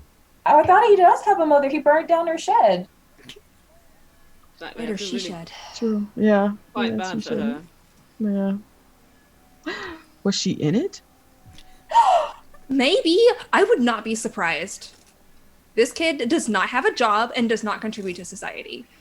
Like in any sort of way. And I'm not saying if you don't have a job you can't, because I don't have a job, but you know what? I contribute. I go out, I do good things. This kid, you should see what he did to this old lady. And she was just like so sweet and thanking him. And he took this rockin' awesome tiara that she had that was probably like her most valuable prized possession, like an heirloom or something. And what was he gonna do with it? He wasn't fabulous enough to wear a tiara. I just get up from the table and walk towards the bar. All right. Do you go for a specific bartender? Do you go for the same one as Caravan did? Sure. All right. So as you come over, the bartender is like, "Oh, hi there. What can I get ya?" Absolutely fuck me up silly, please. Okay, I can just get you the Toe Island special. That's what your friend got. Delightful. Oh, it's quite strong. Okay, I already have all the liquor right here. And she starts mixing it together, pours everything in there. As it goes in, it's this very weird color. And then, oh, did you want the cherry too? Sure. Okay, she throws the cherry in, pops the top on, shakes it. And then when it's poured into that long, thin glass, it's suddenly a strange, clearish blue color with that cherry floating in it. I will set a gold down on the table, pick it up, and turn without a word. Oh, you are just my favorite patrons. Glad to hear it. Hi, come back have with the you drink. thought any more about the blessing? A bit. I'm probably gonna take it. Well, I mean, no pressure or anything. I No, just was no. curious. I wasn't trying to force you. No. I've been thinking about it all day. And like I said, I'll probably take it, but I'm still probably gonna sleep on it. I mean, respectfully, Kai, are you sure you want to be beholden to yet another god? That's I'm still trying to figure that out. Although, if I remember right, she did say it was just a gift. It doesn't, I mean, if I am to believe her, it doesn't tie me to her. So. Darling, one thing I've learned in the industry, gifts always have strings. They just don't always look obvious. Yeah, and that's the little bit that's still holding me back. So. I'm glad you're considering it at least. But ultimately your decision, and I think I speak for everyone when I say we would want you to have it. If she's offering it to all of us, I think you are the person who most needs it. So. For sure. Do those who got the Toe Island special start drinking it? I slam mine. Fuck it. Oh, Oh, All right. Anyone who's drinking the Toe Island Special, con saves, please. This is gonna go great. oh. Were we leaving today? I think we were preparing. Okay, we're just preparing You, today. you hadn't decided if you were leaving today. All right. You All can right. That's still. a 3. I'm not Oh. drinking, so I'll be able to drive the cart. Do I get any sort of True, advantage for having a history of drinking like a fish? Oh. Roll first. Roll first. No, you don't Give her get a disadvantage. it. Okay. I'd like to give. I would like to give inspiration for that pun. That was delightful. Okay. Is it a D6 now, Marigold? Is it? Is it? Did we level? I don't think so, but I think you had a special thing for your inspiration. I can't remember exactly what it is. Do I? Yeah, because Yeah. your voice. It might be that you get an extra Oh. use of inspiration, or it's an extra higher die. I can't remember. I don't remember. Do I just do a D4? D4's fine for now. Yes, let me figure Okay. that out. I didn't write that down. 17. Oh, nice. All right, so Caravan, due to your inspiration, at first you feel kind of woozy, like this hits you real hard, and then suddenly you're like, I got this. I drink like a fish. And Marigold, you down this in like one go. You like don't stop until it's gone, and as you put the glass down, it hits you almost immediately. The world spins a little bit, and I imagine you might like put your hands on the table, you know, to kind of steady yourself. And even the table feels like liquid beneath your hands. Okay, no, that was. Nope. Nope. Nope. You No, okay I'm there? pretty sure you shouldn't have drinking that fast. It's easier than having feelings. What? Happy feelings are generally positive. It's easier than having. What? Zasa, what are you checking for here or trying to do? A, trying to determine whether or not they're poisoned. And B, if, regardless, trying to sort out a remedy or Sober you up cure? solution. Yeah. All right, so Like whatever they need, if it happens to be like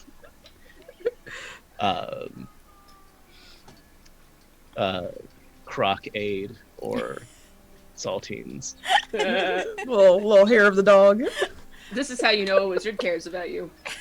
So, you don't think he's poisoned. You just think he's real hammered. Probably the most hammered he's ever been, but it's not to the point of blood alcohol content can kill him yet. You think if he kept drinking, oh yeah. If he decided, tally ho, let's keep drinking, another drink would probably kill him. But you think that if he tried to go into a fight right now, he would definitely be taking some negatives, to put this a little bit with mechanics here. As for remedies, I don't know if you've ever seen anyone this drunk before and still on their feet. So your best guess is lots of water, and maybe a good meal, you know, just something in that stomach besides all that weird liquor. Zelsa's going to go up to the bar. Do you go up to the same bartender or a different one? Sure, same one. Okay. Oh, hi there. You know, you looking for another of the toast specials? Not right now. Well, actually, yes. But more importantly, does the bar have a grill or some kind of kitchen, or even just bar snacks? Oh, yeah. You know, we have a great kitchen. You know, they're quite talented. Let me get you the menu. And she goes shuffling around and pulls out, it's not a big menu by any means, but it has quite a few meals on it. Well, here you go.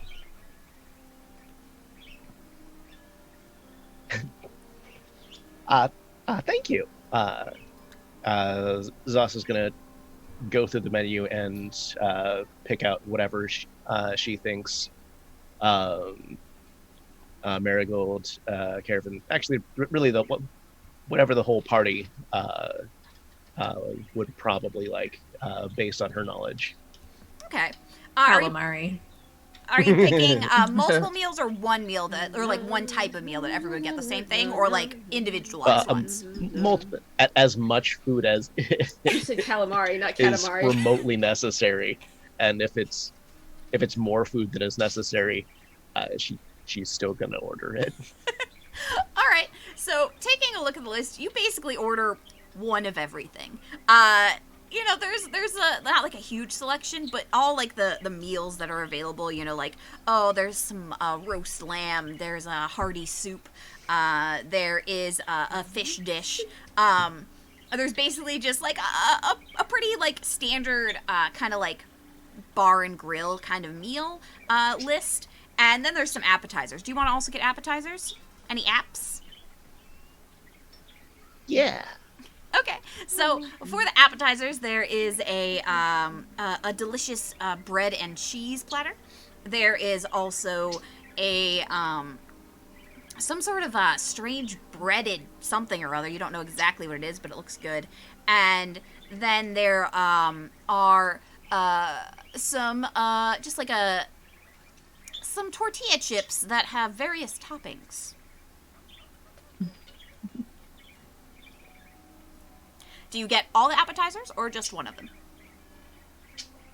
Well, it seems like it'd really be incomplete science if we only tried some of them. We should try all of them and compare them. All right, so you order the whole menu. Oh God. Do you just like point at everything and just say one of everything? No, she individually goes down the list and names off everything. Okay. It would be far more efficient to say everything, but that's not what she does. Oh my God. Understandably. So as the bartender's writing it down, she's like, okay. Oh yeah, that's very good. I really recommend that. Oh, that's good. Oh, you're still going. Okay. All right, this is a lot of food, dear. Okay. Are you sure? Absolutely. This is the entire menu. The whole thing. Oh, I guess I should have just said that then. Yes, I would like one menu, please. Oh, okay. I'm gonna go tell the cook. This is gonna take a little while. If you want another round of drinks or if you want some water, let me know. We'll bring it out as it's ready, I guess. This is a lot of food, okay? I'll be back. Thank you very much. And she goes downstairs, where you think the kitchens are. Oh God.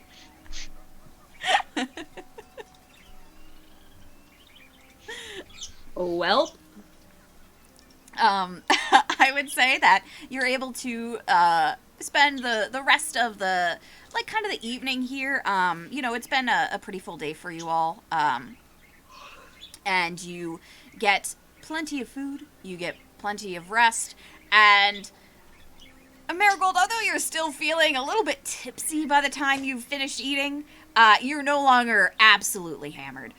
You think you might have a little bit of a hangover in the morning, but it's not going to be the absolute deathly hangover you would have had you tried to go to bed on an empty stomach. right. Guys, do you think that our lizards would eat an evil child? Yes. Kevin. Can't attack No, children. we're not eating children. No. But we're not. I'm talking about the lizards. We're not Kevin, doing no. anything to Jimothy, Kevin. Oh my God. I don't know why not, but okay. Because he's a child and he has parents. I don't think he is. And it's really Have not you- a problem. Try talking to his parents. Maybe. I don't think he has parents because I think he was spawned from the Nine Hells. Okay. When we come back, we can see if he's around and maybe follow him to his parents or where he stays. Maybe there's a reason he acts this way. But You wanna that's something stalk we the should child. tackle later. Okay. We definitely If shouldn't he was beat them to spawned from the lizards. Nine Hells, then the lizard should definitely not eat him, because I don't think that would be very good for their stomachs. Kai, do you want Indigestion. more of these potatoes? They're amazing here. Just slide a thing of potatoes towards Kai. Caravan, can I ask Sorry. you a question? You just did. Another one? Yes. Another one. You know how you have two Naga girlfriends? Yes, I live a blessed life. How do you like talk to your Naga girlfriends without feeling like you're gonna explode? Well, I send birds occasionally, but we had to have a talk about not eating the birds or feeding the birds to your giant spider pets. This is just an awkward conversation that you have to have in every new relationship, but you know, you got to work through these problems. That's Oh not my god. what I meant. Not like how you actually like when we were in the plains and you first met the Nagas and you just talked to them normally and just talked and you didn't sprint away. How do you do that? Oh, well, I knew that if I sprinted away, she would, of course, instinctually have to chase me because it would make me out to be an enemy and then she would eat me. So it kind of helps as motivation to just like be cool and chill. I'm just gonna like I just sink down and just start playing with my food. Interesting. Are you trying so to the way date to a predator? reduce fear is to increase fear? No, you're all terrible at this. What the hell? I don't see anybody else dating hot Naga girlfriends. Well, for one thing, you know, I'm. You know. I know a lot of things. You're gonna have to be more specific. Shaho, Yeah? just. It's normal to get all the butterflies and the stupid, oh god, I'm gonna explode if I look this person in the eye sort of thing. That's normal. I feel like I'm gonna die. Yeah. No, love is horrible. And actually, it's not really love. That's sort of like infatuation and a crush at the same time. Love's much more steady and calmer. Comes from you know, like years of experience. You cultivate love from a crush. You don't just fall in love with people. People use that term all the time to describe relationships that aren't actually love. There's a really Have fancy you term been in for love? it. Have I ever been in love? Marigold's like leaning over the table, kind of like fanning himself. Have I ever been in love? You know what? I have. I have been in love. I have been in love. And now God. Momo's followers are probably gonna kill him. You mean January? Who else would I mean, darling? Well, you just always seem so annoyed. Oh, darling. You can love someone very, very much and still be very, very annoyed by them. You think that's how Jimothy's mother is? Yeah. Doesn't have a mother. Here's the thing, is that like love is one of those things that persists. It keeps going. You choose to love someone, especially when they're being difficult. But just because somebody's being difficult doesn't mean you don't love them. I'm mostly just worried. I didn't want him to get wrapped up in this whole adventuring life. We do dangerous things, loves. We go out and fight monsters all the time and go to all these horrible places and have gods talking to us. I flick the fan at Kai. There's no place for a cute Taylor. No, what you're going through is called a crush. It's normal. Eventually, as you spend more time with the person, you'll get used to their presence and it won't scare you so much because you'll learn they're just as awkward and stupid at communicating their feelings as you are.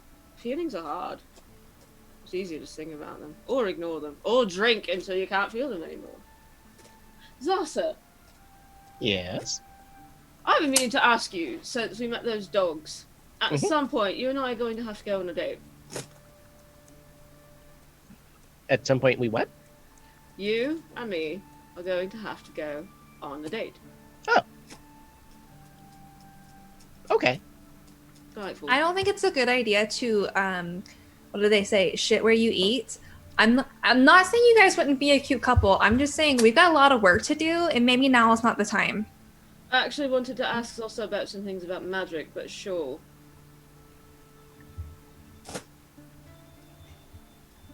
Does that make it a date? But I was going to buy her food and take her out somewhere nice, so yes. Doesn't have to be romantic to be a date. God, you all have such strange ideas about romance. I'm going to I've bed. never had a romance. You're working on one right now. Just be gentle with it. It takes time. And be gentle with yourself. Just because you're scared doesn't mean it's not fun. It is kind of fun. Yeah, there you go. I think you've talked enough for one evening. What about you lot? You all should have a conversation without me Okay. dominating it. Because I am an attention whore. Good evening. I just stumble up the stairs. You have one of the deepest meditations you've ever had.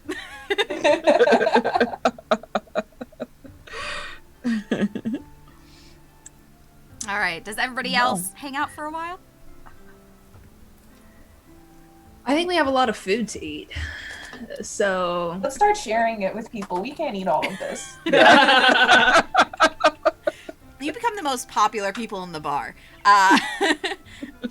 Everyone, like by the end of the night, everybody in this bar is your friend, and you think that next time you come to the Dropped Eve, you might get some drinks bought for you. Oh, Zasa, do you need help paying for it?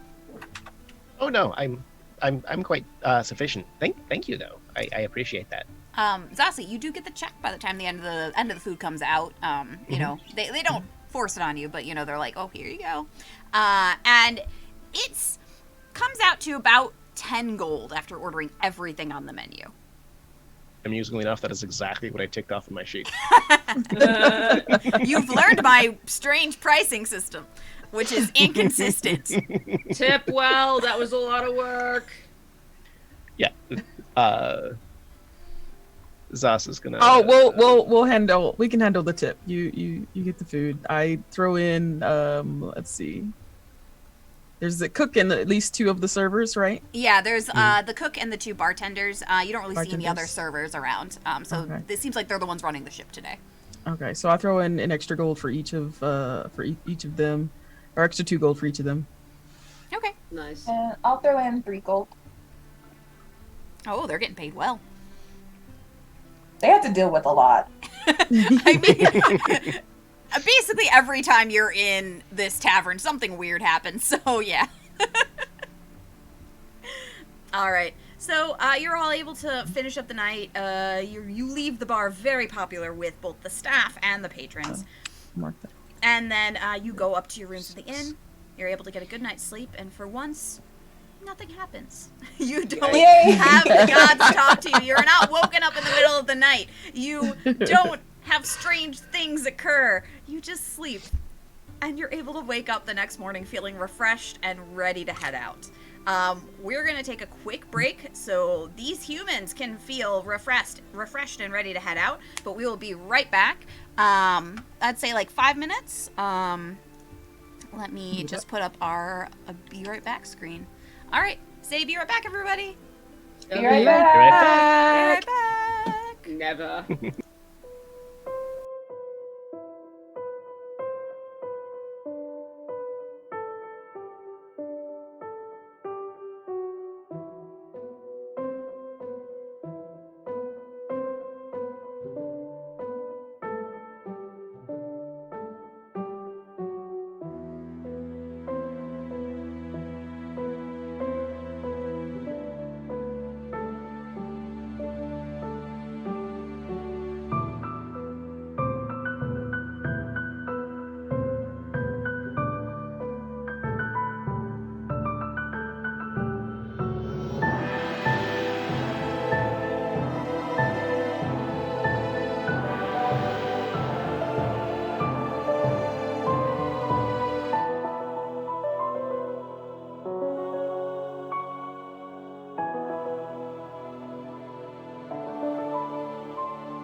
Boop. All right, we're back. We all did things that we needed to do as people to keep doing this. So it is the next morning. The party got a good night's rest. Marigold, you're feeling a little bit hungover. The sun's a little bright, but you think you can function, most likely. I certainly hope so. I have some weather inbound, so I'm just checking the radar real quick. Sorry, guys. That's all right. Next red. Oh, It's giving you a ghostly glow. it is. I am very pale. Good morning. Oh, wait. Okay, I'm fine then. All right. So, do you all head out bright and early, or do you give a little extra time in the morning, or do you go as soon as you all wake up? Gonna get a grilled cheese sandwich to go. I'm Sounds ready. amazing right now. That's it. Yeah, that sounds great.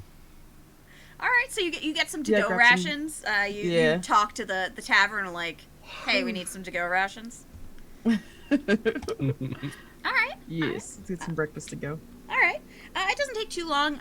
They don't have too many patrons down there for breakfast this early in the morning, but they do have the kitchen open, so they're able to get you, whatever you like for breakfast, really. You're able to get it to go in, like, little, like, tiny little boxes. They're made of, like, multiple layers of parchment that are then, like, folded and affixed with string on top. Bento, but like paper package bento. Yep. Nice. And you already got all the stuff that you prepared yesterday, the water skins that Kai prepared, the various desert clothes. Right now, are you planning to bring your cart with you, or do you think you're going to go with just your mounts? If we're going through the forest, it Yeah. might be easier to It's just just the mounts. take our mounts. The Leave the least cart. invasive we are, the better it's going to be for going through such a scary place. Yeah. Okay. Unless, is there somewhere closer to leave the cart? Like we take it part way, and then, since this is such a long journey, do we hit anything in between? So, I'll pull you over to the map. Well, there is that area with the manticora that are friendly to us. There is. So you know that the area with the Manticora is past the forest. So that would Oh, be okay, we somewhere won't be over connected. here. It'd be Oh, in it's the way hills. over. Okay. It'd be in the All right. hills, probably like here. But you know that you're going through the perforated plains again. Yeah. And who do you think's studying the map to see if you recognize anything around there? Is it everybody or Zasa? Zaza? Zoss is definitely doing it. Okay. Anyone else is free to, but Zoss is definitely Okay, doing just I would give be me- checking it out too. Anybody who's taking a look, just give me an intelligence check. Oh, I'll well, have a look. And if Shaho's doing it, it can be survival. Yeah, I'll lean over and have a look at the map just Okay. because I'm nosy. Oh, I don't. If actually you're know that, proficient in survival, you can do survival. Otherwise, just intelligence. No. then. Okay. All right. So, Mm-mm. what is it? It's thinking real hard. Oh, nice hey. roll, Okay. Renai. Right? Okay. Scared me for a minute there. So, Shaho, you know that, you've already been through the perforated plains. You think that there might be somewhere you might recognize, somewhere safe to keep the cart, but you can't quite put your finger on what. Like, you have that, like, inkling that you're forgetting something. But Zasa and Kai, as Shaho points this out, where she's having that moment of like, I feel like there's somewhere. There's somewhere. Both of you kind of realize that at the same time. Around here is the area where Gregor said he lived. Gregor with the cat? Gregor with the cat. Mm-hmm. Okay. He lives Our somewhere Gregor around pal. here. You don't know exactly where, but he said that he was south of the sinkhole of Nan. It's actually Gregor not the bad. Gorgon for Yeah. people for our viewers. Yes, The Gregor. high Gorgon. Gregor the High Gorgon, who you could have fought, and instead you befriended. Of course Yeah. I did, because it's us. The only thing you fight are bad customers at the post office. And children. And children. I feel like the priorities are a little bit skewed. Just saying. So should we take the cart that far and then leave it, just in case we're not going back to the outpost directly after this, or Oh, we could leave it with Gregor, actually. Gregor? Yeah. Yeah, Yeah. and if we're doing that, then maybe we should bring him a gift from the town. That's a great idea, Zasa. What were you thinking? Maybe some What special Gorgons cat like. food. Some special cat food? Special cat Where's food. Kitty? Mm-hmm. Yeah. Jeffrey. Wasn't it Jeffrey? Jeffrey. Jeffrey, yeah. Jeffrey the It's cat. in my notes, but I'm just doing that from memory because I was so impressed with Gregor. Jeff. Jeff. Yes, you do believe that his cat was known as Jeffrey. You Oh, never I met think it's- Jeffrey, but you did hear of Jeffrey. Bring his cat some food, maybe him something from here, some sort of specialty of, I don't know, Turkish light, whatever. Some sort of candy or something, you know, something you won't normally get in the perforated plains. Yeah, we can do that. So we'll Ooh. on the What way about- out, we'll stop somewhere. Go ahead. What about those potatoes? I wonder if they grow in the perforated plains. Bring him potatoes. Zasa, you think that Zasa and Shaho, you think that the plains don't see a lot of potato growth. No, it's a little bit too droughty there for them to grow well. We've brought you this exotic vegetable. It's called a potato. Your best marigold impression. I hope you find it tubular. Tubular. Oh no, that is a marigold impression. I Oh, did my no. best. Tubular liking. Oh goodness. Oh goodness. You're all fired. All right. So you think you're gonna bring him some potatoes, and you're gonna try and find like some special cat food or like a cat treat? Yeah, we really should get to the root of this problem. Yeah. Oh man. All right. I just feel like I'm sputtering. Do we need to go on another break?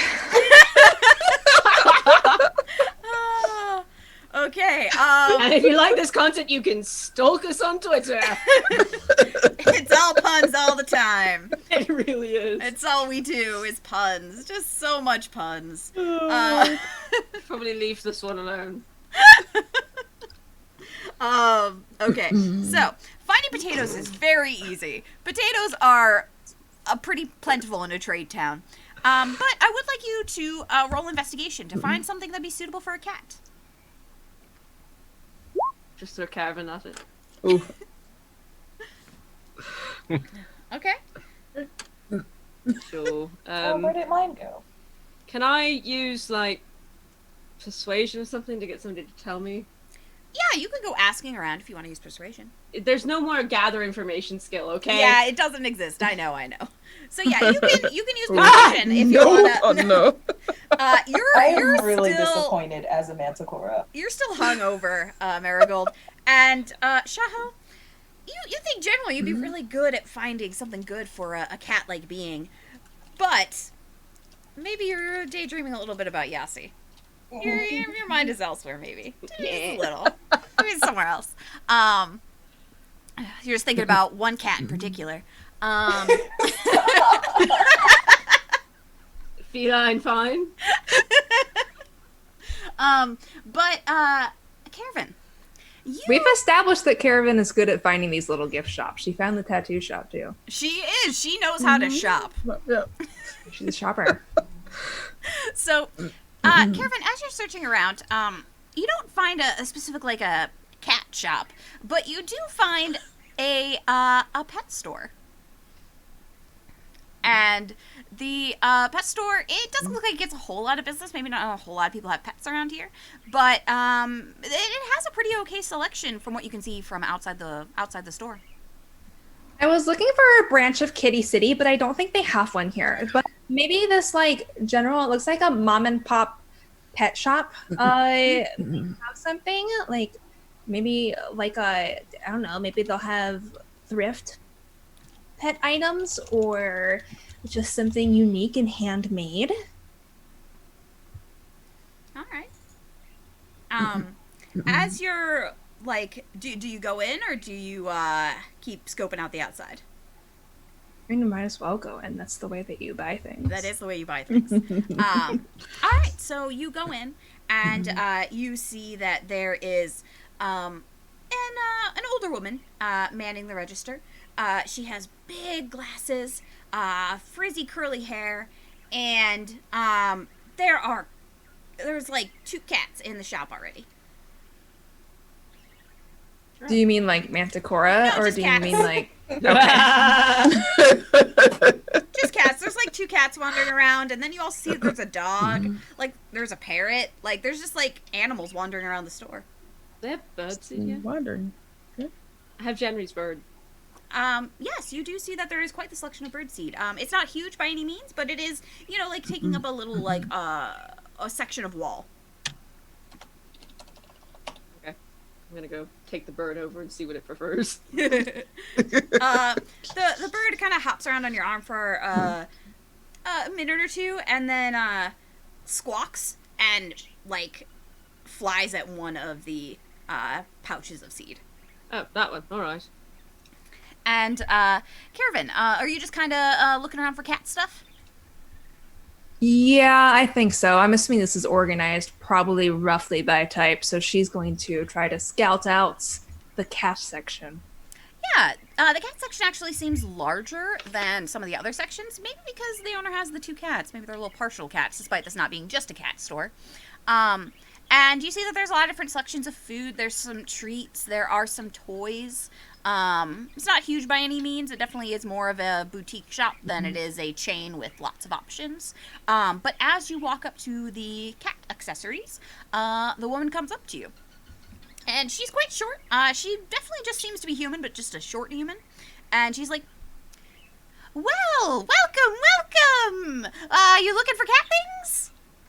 Yes, I am specifically. This is going to be very specific, and if you don't have it, it's okay. I don't expect you to. I'll only be slightly disappointed because but I'm looking for basically a toy that's like a gorgon, like a stuffed gorgon, but also has cat drugs inside of it.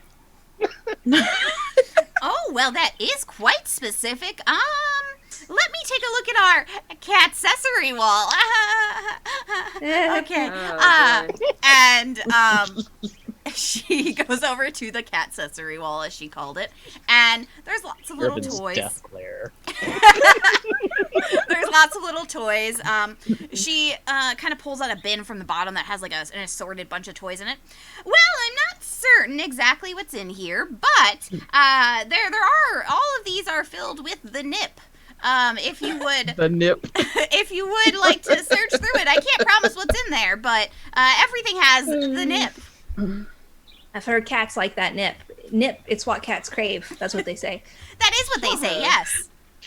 Okay, I guess I'll sort through it. And she just plops down cross-legged, pulls this little bin into her lap, and starts digging around looking for something Gorgon-like. All right. So, Or something that looks like Mormo. Just something that would remind her of her brief but special time with Gregor. all right.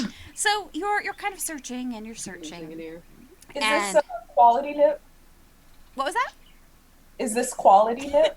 Taste it with your pinky. Skunk nip. Uh-oh. The store owner like pops up beside you. She kind of seems to be everywhere at once. She's very quick for despite her short little legs. And she's like, "Oh, my nip is the highest quality. I grow it myself. Oh, Lord have mercy. Hmm. I can show you my stores if you like." Absolutely. Oh no. I just want to make. I just want to bring the best to our friend Gregor's cat. Oh, of course. Definitely only for the cat. Am I right? Yes, you are correct. Okay. Asking now, for a friend. follow me, and if anybody asks, It's only for the cats. I agree. Exactly. It is only for Okay, the cat. I'm glad we're in agreement. Okay, let's go. And she leads you through like a curtained area, and you see lots of little catnip plants growing under some bright, kind of like magical lights. Fucking walked into a head shop.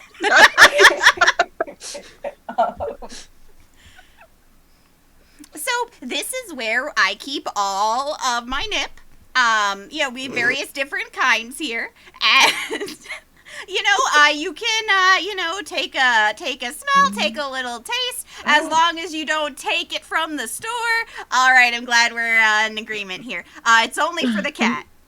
Ervin Yes. calls out from the front. Do any of these have like the purple haze strain? Anyone that's marked with the purple dot, dear. Thank you. Oh my god. So demonetized. What? It's for the cats. It's for the Marigold. cats. Why would we be demonetized about something for the cat? It's catnip. Exactly. It's totally totally for fine. the cats. It's for the cats. So Shaho, do you buy That's any special nip blend. from this store? Absolutely All right, For the cats. for the cats. for the cats. I just want to make sure though, so I'm just gonna like go and just like put my face into a plant. Yeah. As you take a Pick which deep, one I want. take a Shaho deep is breath. not driving the carts. You take a deep breath of a couple of them. There's some standard catnip-like effects, but one in particular, it really seems like a good plant. I want to know, are you doing this like wafting it like it's a fine wine? Are you taking like a small sample of the herb? Are you I literally am shoving your face right putting up in that dirt? My face into the plant. whole face. And doing this. Yeah. Actually, I bite one leaf. Oh, that one's my favorite right there. Yeah, that's a good one. That I would like that for the cats. Oh, yeah, of course, for the cats. Okay. Do you have any of the Matanuska Thundercats? Oh my god. Oh, I don't know if I have that one. You could go check the registry in the back if you like. And you see that there's a big book. Zasa reads the book diligently. It's for the cats. So Shaho, she lets you know that it's going to be like a couple gold if you want the whole plant. Yes. Yes. Okay, that'll just be a couple gold. Okay, perfect. Here, I'll wrap it up for you. And she, puts it in like a little bag with like some like gift paper, basically, and then hands over the bag to you. And right on the back it says "for the cats." I'm gonna just go out to the cart and like just hang out in the back of the cart, like cuddling it while I wait for everyone. All right. Maybe rolling around a little. Other things. All no, right. she's rolling.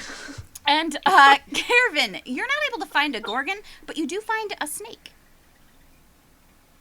This is probably close enough. Who's near me? Is anybody near me in here?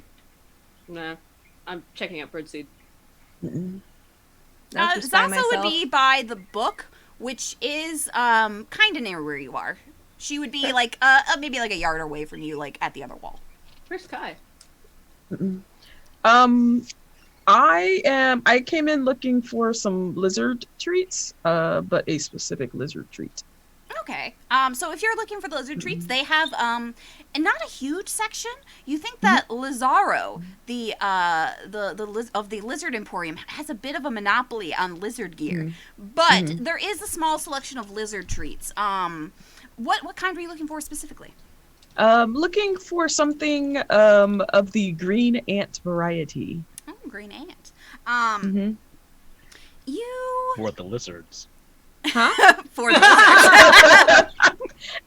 Well, Oh technically.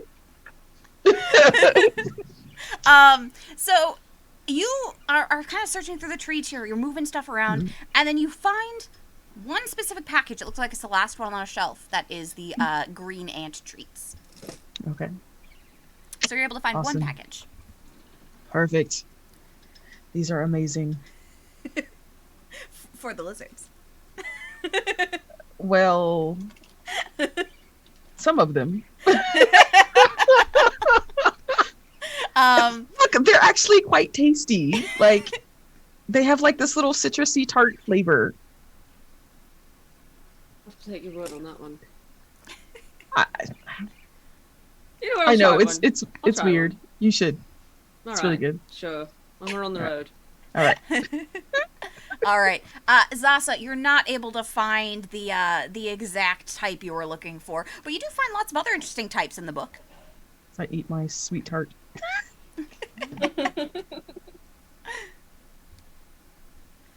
Caravan holds the snake up and is like, "Do you think a snake would work?" And she looks around and realizes no one's beside her. So she's like, A snake working for what? Zasa, for Gregor's cat, would this be offensive?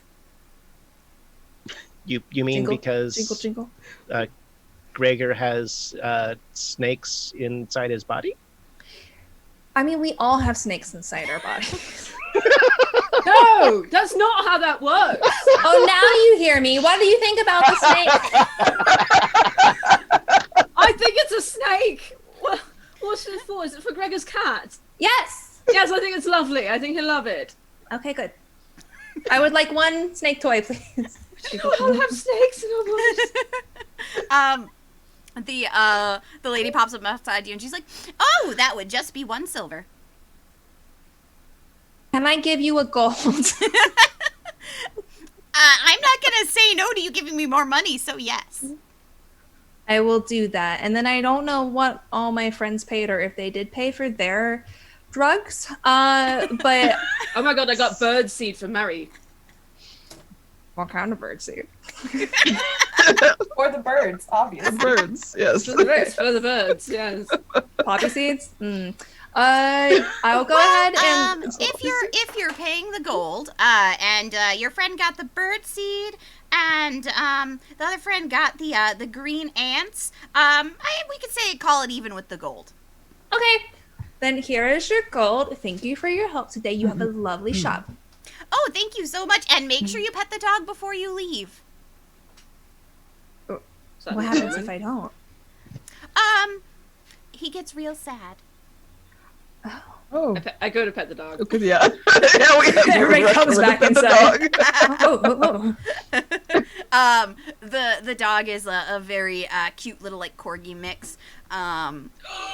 Oh, With a big tail, and as you pet the dog very happily wags its tail, and follows you all to the door. Oh, we get to keep it? Oh No. no! Don't let him leave the store. But what if he wants to come with us? Well, you're going on an adventure, aren't you? Yeah, dogs love adventures. Oh, but this dog's not an adventuring dog. I just turn around and say in Sylvan to the dog, stay, please. The dog sits like butt thwaps on the ground. It's an aggressive sit. Who's a good dog? Who is a good dog? Dog's Is tail it wags you? frantically, like his whole butt's like shaking, even though he's still sitting. Evidence supports the possibility that it's you. Evidence supports the possibility that it's you. Yes, it does. Somebody clip that. That was fucking cute. All right, you're able to get all your goods. You say goodbye to the very Oh, good dog, goodness. and you get in your cart to A good boy. A very good boy, TM. As you head out to the plains again. Hey, Caravan, sometimes it looks like you have bubbles all around you. It's because of the energy that I put off. And I've always thought you're very sensitive, so maybe you can feel my energy. I like bubbles. I think we all do. That's So, why I strive to be good and put down demon children. I just look at Kai and Zasa like, what the fuck?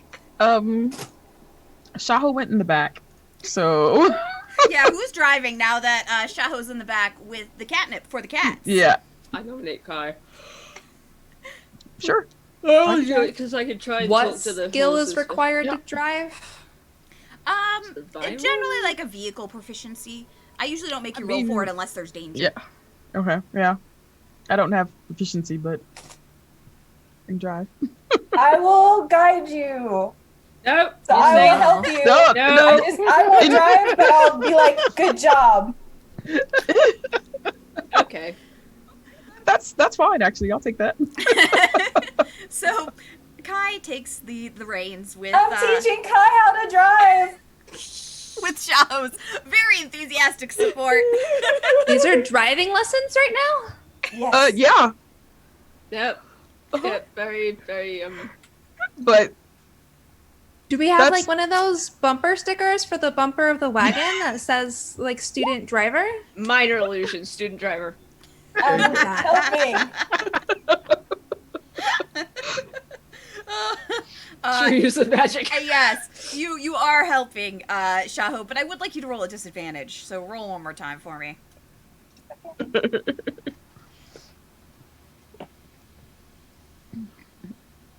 Okay, it's only All one right. less. That's not bad. no. All right. So, Kai, you're able to navigate pretty well. With Shaho helping. The hustle and the bustle of the outpost fades away as you head back into the plains.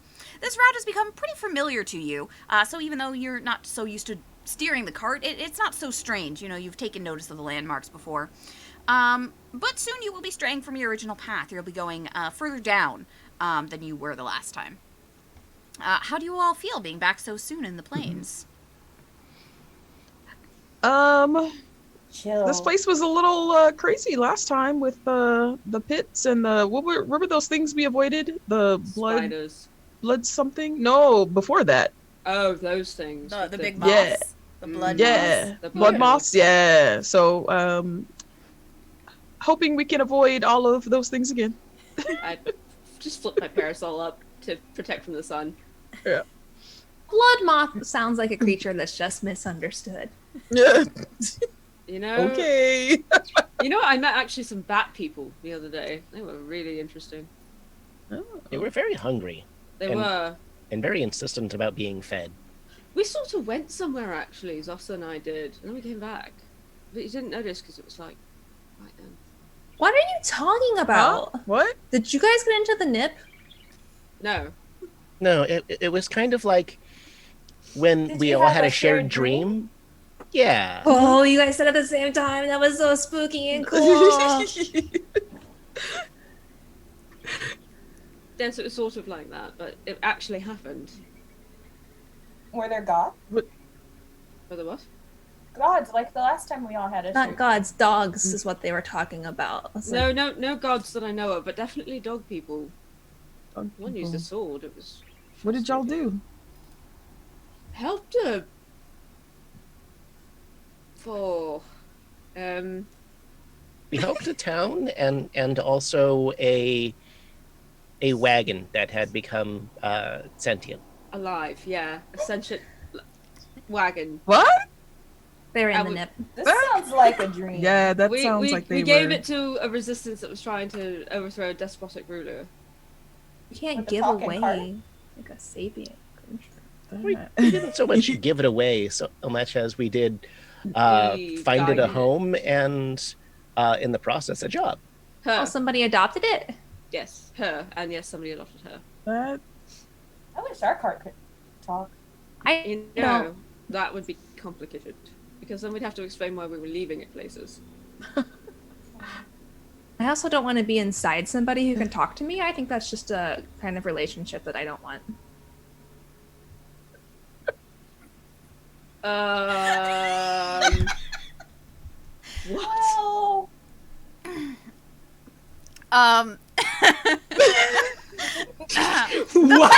The plains are just as you remember them. Pretty desolate. But there's something in the distance, silhouetted by the setting sun. It doesn't look to be a natural feature of the area. Everybody roll perception for me. Oh, Lord. Shaho, have you That's still been getting great. into the nip? No. Oh, hey. No, all no, right. no. Okay. Okay, you can roll normally then. You Yeah. don't have to roll with disadvantage. I think the nip's starting to wear off. That's good. It's usually very short term from what I've observed with my cat. Yeah, I mean that's fair. My cat just sits in a box and eats it. She's kind of weird.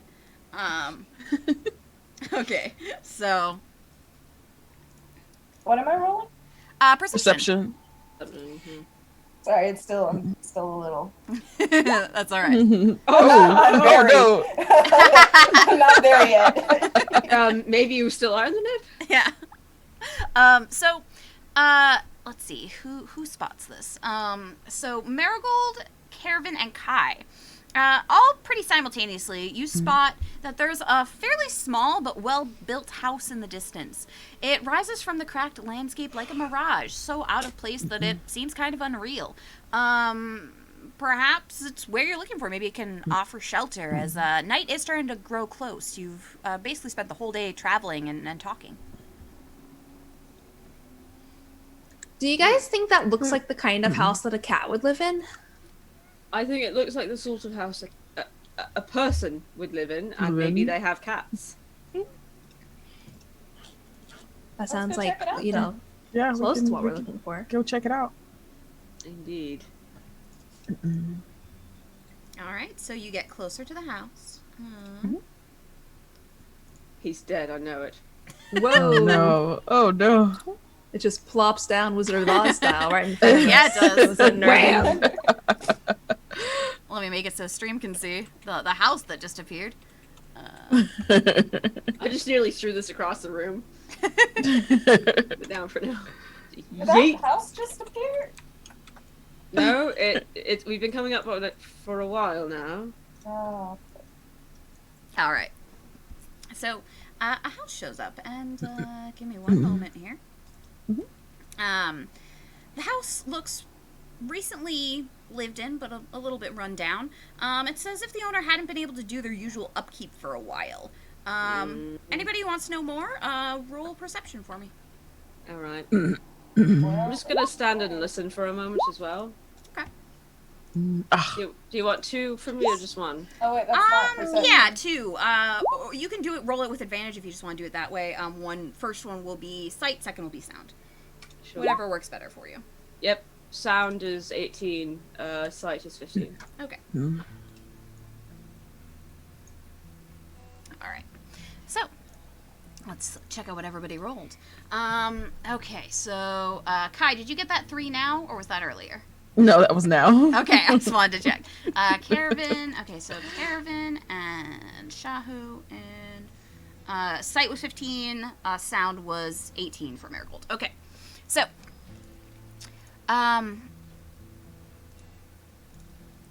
Caravan, what you notice is that there's a large bowl, larger than your head. It's half filled with some sort of meat.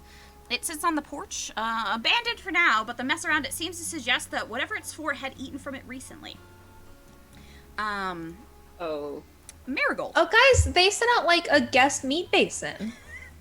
Oh. Yeah.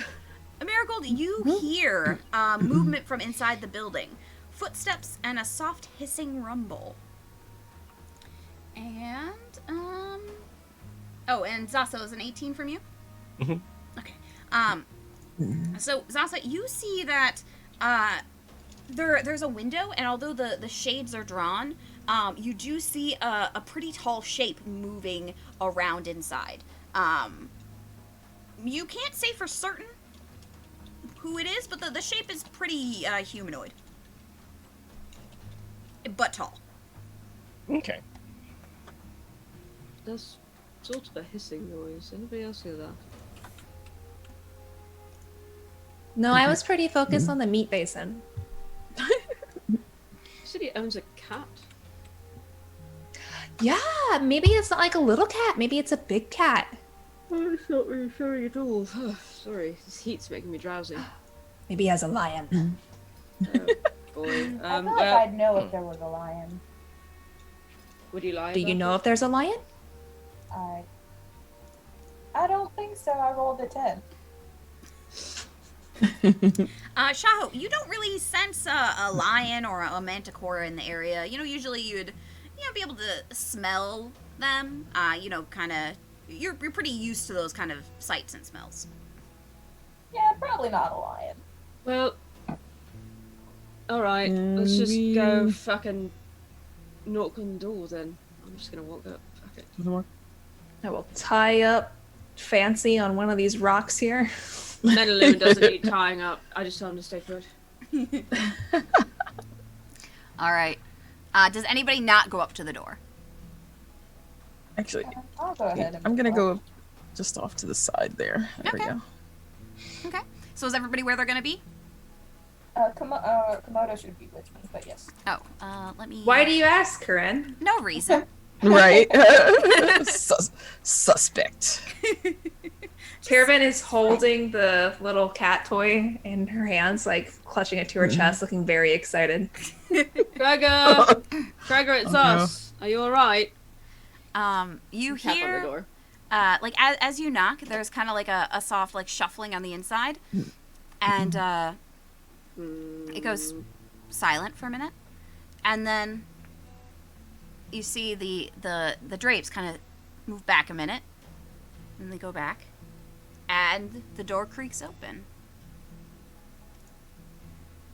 It's Gregor. I thought you were about to say, okay, roll for initiative. Yeah. Right. I'm just messing with you. Yeah, it's Gregor. Hello. Let me. Boop. I can't believe it is Gregor. Oh, I'm moving the whole house. Not what I'm trying to do. I'm trying to move Gregor. Get out of there. House. Okay. There you go. There's Gregor. As he comes out, everybody can roll a perception or medicine check for me. Okay. Perception or medicine. I don't think I have proficiency in medicine. Perception it is. Oh, Lord. Oh, no. Hey, you're doing pretty well. Oh, medicine. So everybody with those rolls above 10, so Kai, Marigold, and Zasa, you all see that he looks much healthier than the last time you saw him. His once wasted frame is stronger now, his eyes are clear.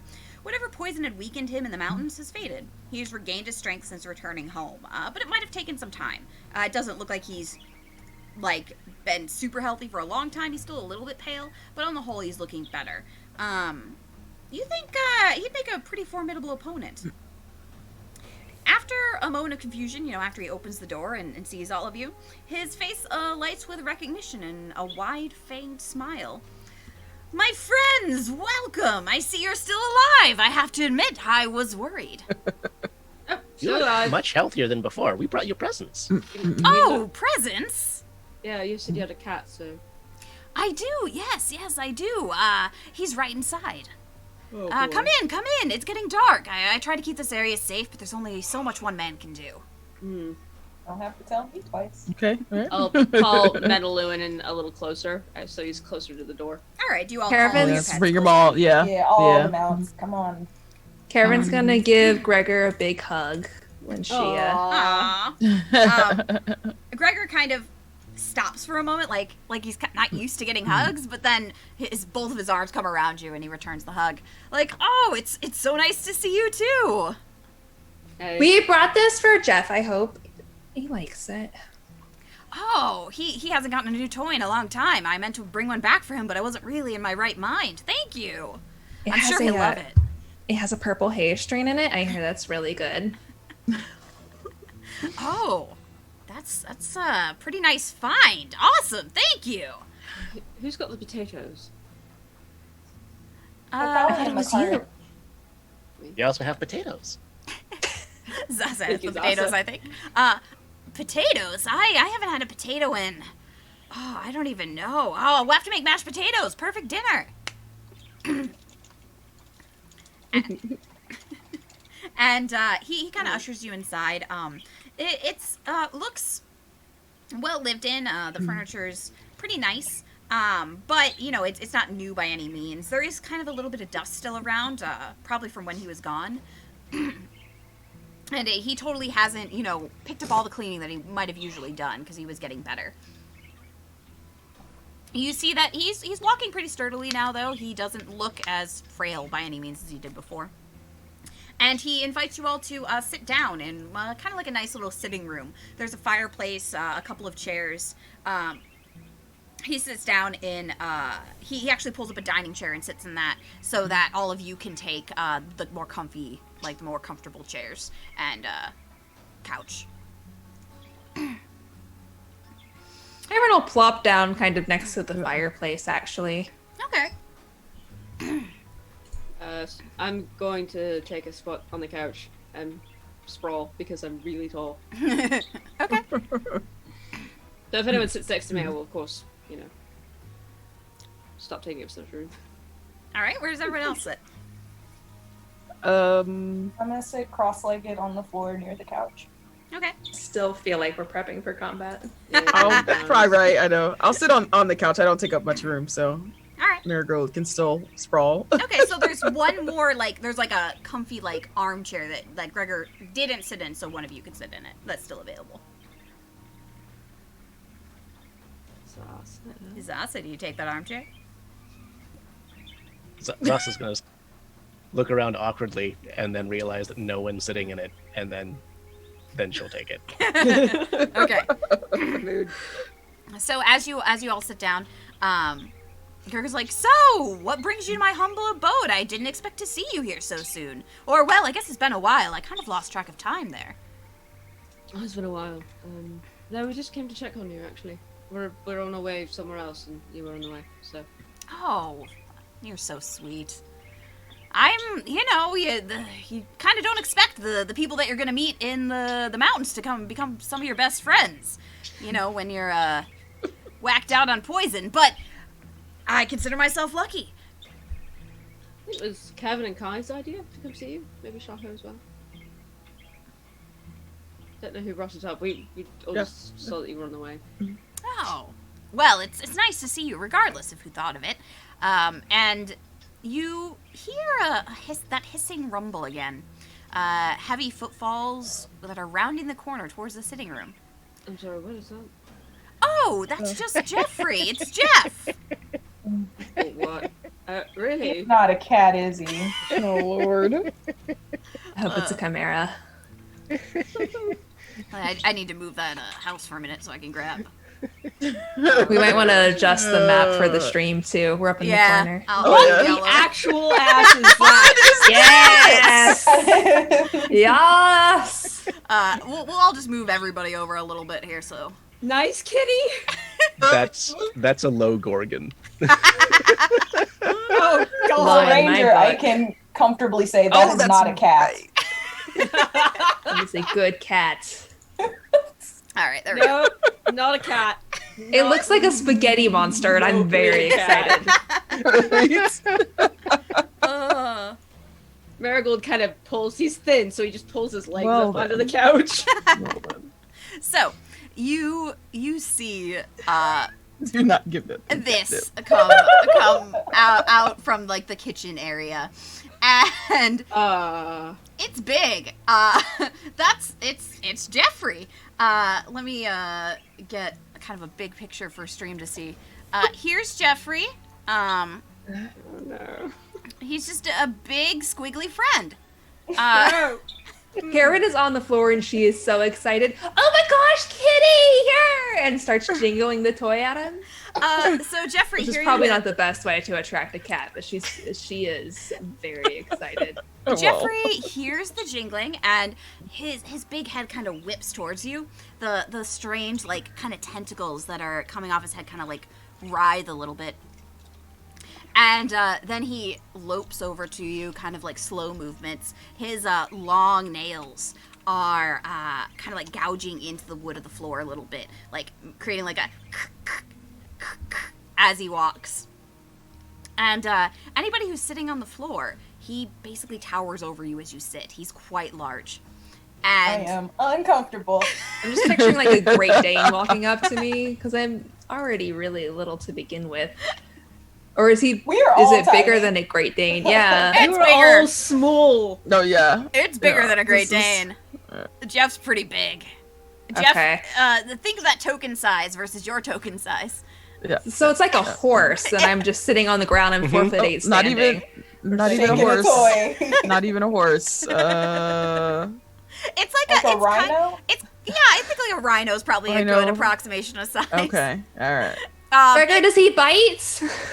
Oh no, he's quite friendly. Yeah, it's probably fine. We don't get a lot of visitors, but it's fine. He's friendly, and Jeffrey like kind of circles the room a little bit, sniffs each of you like big long inhales where like the tentacles like move, kind of independent, Hello. and then he flops over, making the floor shake. Belly. The floor basically shakes under your feet, and his little like his big clawed hands are like in the air going like this, Uh. and he's Okay. making this strange kind of hissing grumbling sound. He's purring. Okay. That is not a purr. I don't know if I can reach him, but if I can, I'm rubbing that belly. I think you can reach I don't part care of if his it's a belly. trap. Yeah, that's right. And it grabs back. The kind of strange tentacles like on Jeffrey kind of like they do almost grab back a little bit. They like wrap around your wrist as you rub the belly. Oh, he's giving me kisses. No. Nope. I think he really likes you, Kevin. You know, he's usually not this good with strangers, but I think you can tell that you're all, just pretty upstanding people. Marigold recoils further into the couch. Aw, come on, he's a sweetheart. I think I I'm am gonna- as still as possible, trying not to even breathe. Same. Some people are afraid of cats. Are you guys allergic? As she pets. Irvin, have you seen a cat before? Yeah, Uh-huh. look like this. right here. Oh no, darling, no. We have sea kittens, but they look more like they're really tubular and like they have the long tails and little paws. Ah, They hold so hands when they float in the water. otters. First, that's cute as fuck. Yeah, that's their main name, but they're also called sea kittens. Kevin, darling. So I was expecting something more like that, but this is like covered in otters. I will just minor illusion an actual cat on the couch next to me, making sure it's transparent so it doesn't look real. That's a cat. I don't know what that is, but that's No, not that- nearly as impressive as this. No, that's an actual cat. That's what they Wait. look like. Hold on a minute. And Gregor like kind of like raises his hands like, I might have been a little loose in the description of cats. And that just looks like one of those things that we saw in the pet store. Marigold, that's not a cat. What? I mean, it's like see-through. It's, Cats aren't see-through. Is it a ghost cat? it's an illusion of a cat, darling. Oh. Okay. So it's a picture of a cat. It's a picture of a cat. Okay. Yes. That makes sense then. Not an actual cat, as this is not an actual cat. Does Jeff like to wrestle? Oh no. Oh yeah, Jeff and I wrestle all the time. You know, I haven't gotten the chance to wrestle with him because I was getting better. But yeah, Jeff loves to wrestle. Kevin, darling, please. Kevin is going to Take my attempt to gloves play with if the you're Gorgon. gonna wrestle. He has long claws, so just put on these leather gloves. She will do so. Yeah, if you want to wrestle with Jeffrey, roll me an athletics check. Oh god. Sure. Alright, let me just get out of the way. I'm going to go stop. Okay. All right. So What? This is where the good All rolls right. are important. So you're first you're like you're rubbing his belly, and the tentacles are kind of wiggling up around you, kind of grabbing onto your wrist, and then you kind of look him in the face for a minute, and like you kind of like do like that thing that you're doing when you're playing with like a dog, where you go like acting like you're initiating play, and he flips over, and like you hear like the skitter of his claws on the wood, and his big tail whips around. I would like whoever is closest besides Caravan to give a dexterity save for me. Yes, I moved. I just give him the zoomies. I'm on the couch. Okay, so are we? Yeah. Yeah, we'll say on the couch you're probably pretty close to where that tail actually is due to his Lord. height. So Right. both people on the couch, please give me a dex save. Bless. Oh Lord. This is the best day of Karavan's life. Okay. It's 14.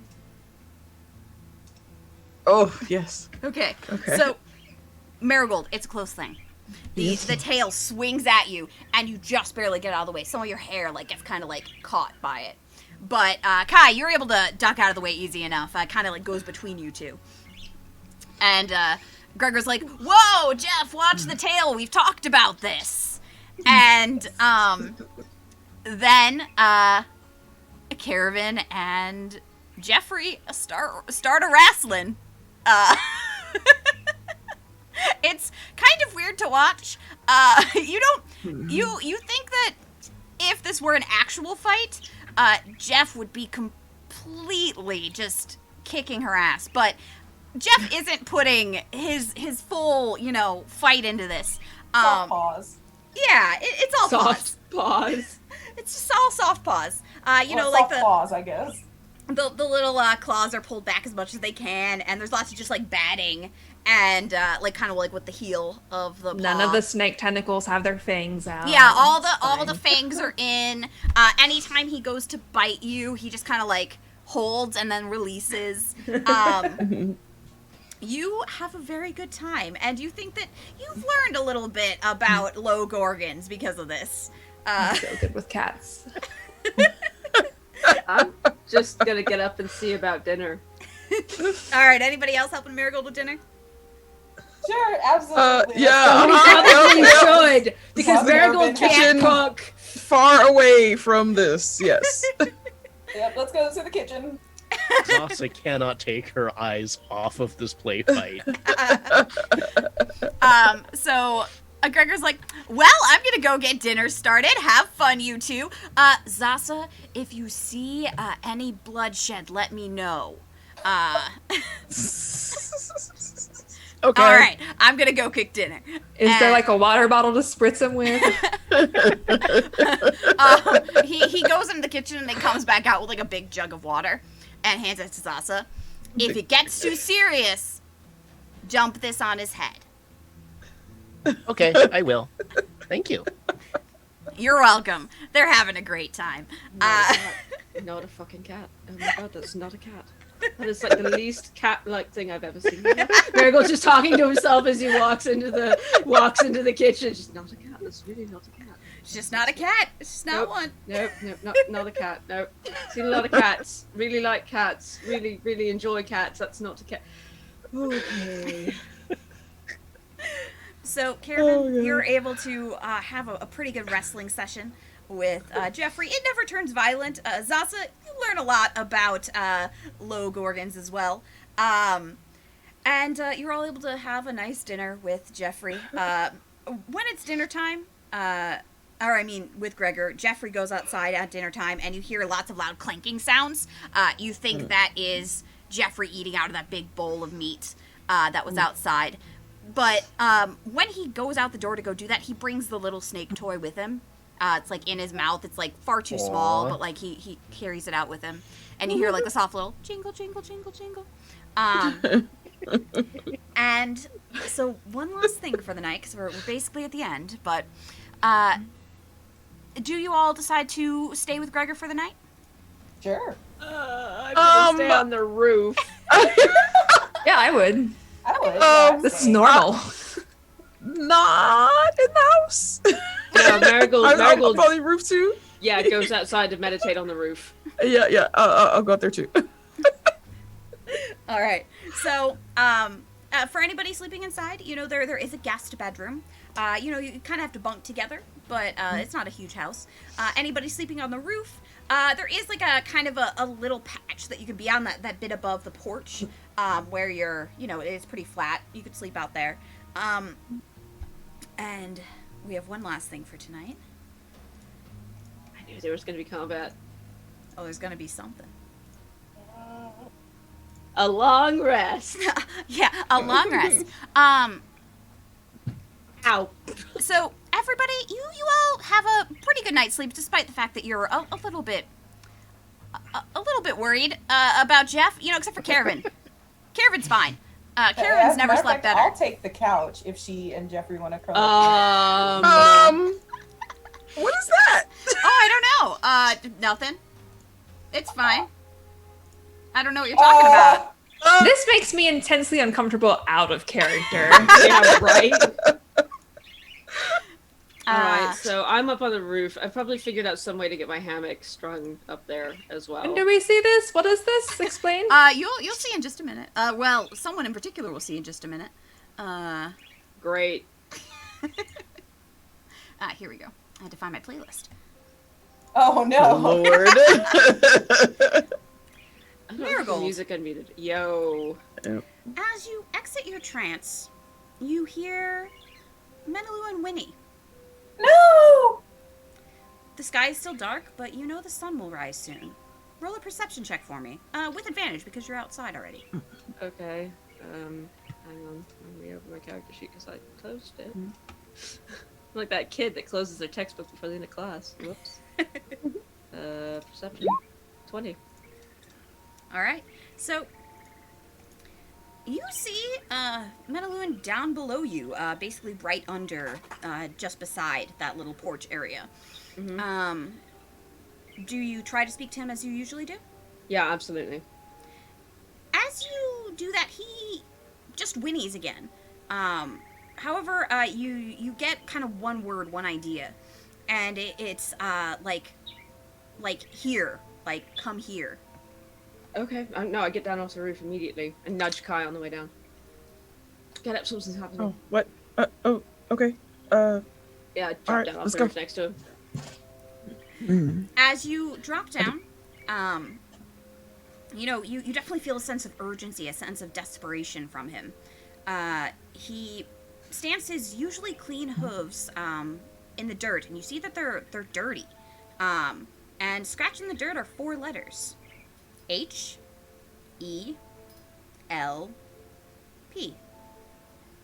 Why can my horse write? I just look at Metaluan and then back to the letters and then what's wrong? He whinnies again. You kind of get the feeling that he's trying to say something and can't. As if he can't get it out through thoughts, emotions, or Sylvan like he usually would. His hoof kind of digs in the dirt again. It's slow, kind of meticulous. And you get some letters. S. P. Okay. And then you hear a loud humming in his thoughts. It's as if he's kind of purposely thinking of nothing. It's not something you've ever experienced him doing before. And then E-L-L. Spell? Are you under a spell? He looks around as if kind of waiting for something to happen. Go ahead. Kai, are you seeing this? Yeah. Your zebra can write. Yeah. Spell. Is he trying to spell something or is he under a spell? Metaluan can shake his head or nod, Something? yeah? Yeah. I'll look at him, like, in the eyes. Are you under a spell? He throws his head back up and down. Yeah. It seems to be a nodding. Okay. And he stamps the ground again, you know, kind of drawing your attention, Okay. and starts digging his hoof in again. Okay.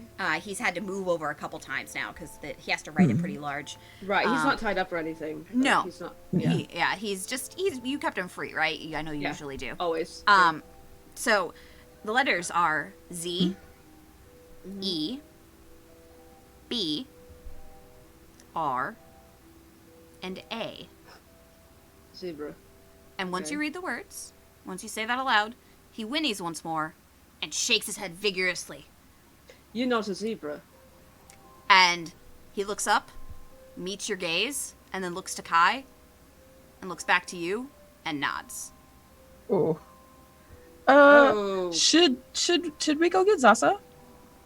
Yes, go get Zosa now. Okay, all right. So I run in and I go. I actually wake up like everybody at this point. No, Zosa! But like I get Zasa too. But Oh god, everybody's awake now. yes, I'm with getting that- everybody. We end the session. Yo, my horse isn't a horse! A horse is a horse is a horse, of course, unless it's Menaluin. Unless it's Meneluen and he's not a Nice. horse. All right. Not a horse. Oh boy. Just like Jeff's not a cat. Oh.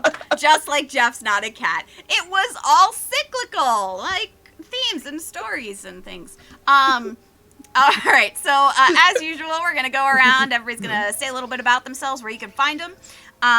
So we'll start from just below me this time. Hiromi.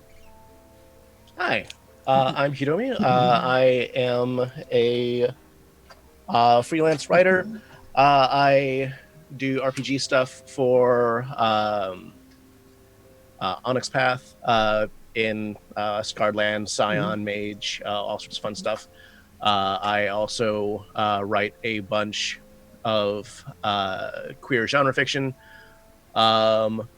This month's, or rather June's edition of Trinity was the Trinity short story anthology was super delayed, but it's coming out in the next few days. And I have a story in there called Queer 101, which is a Queer 101. I mean, you know, I tend to be pretty spot on with my titles.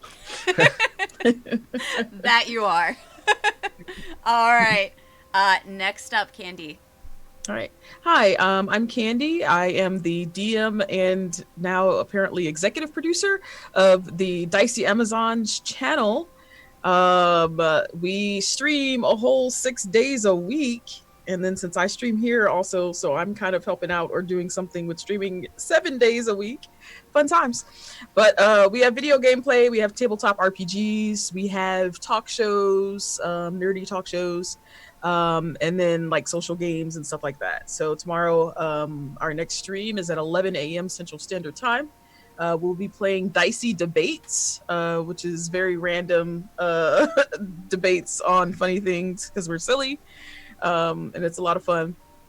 But other than that, I am all over the place as Dicey Amazons on the socials.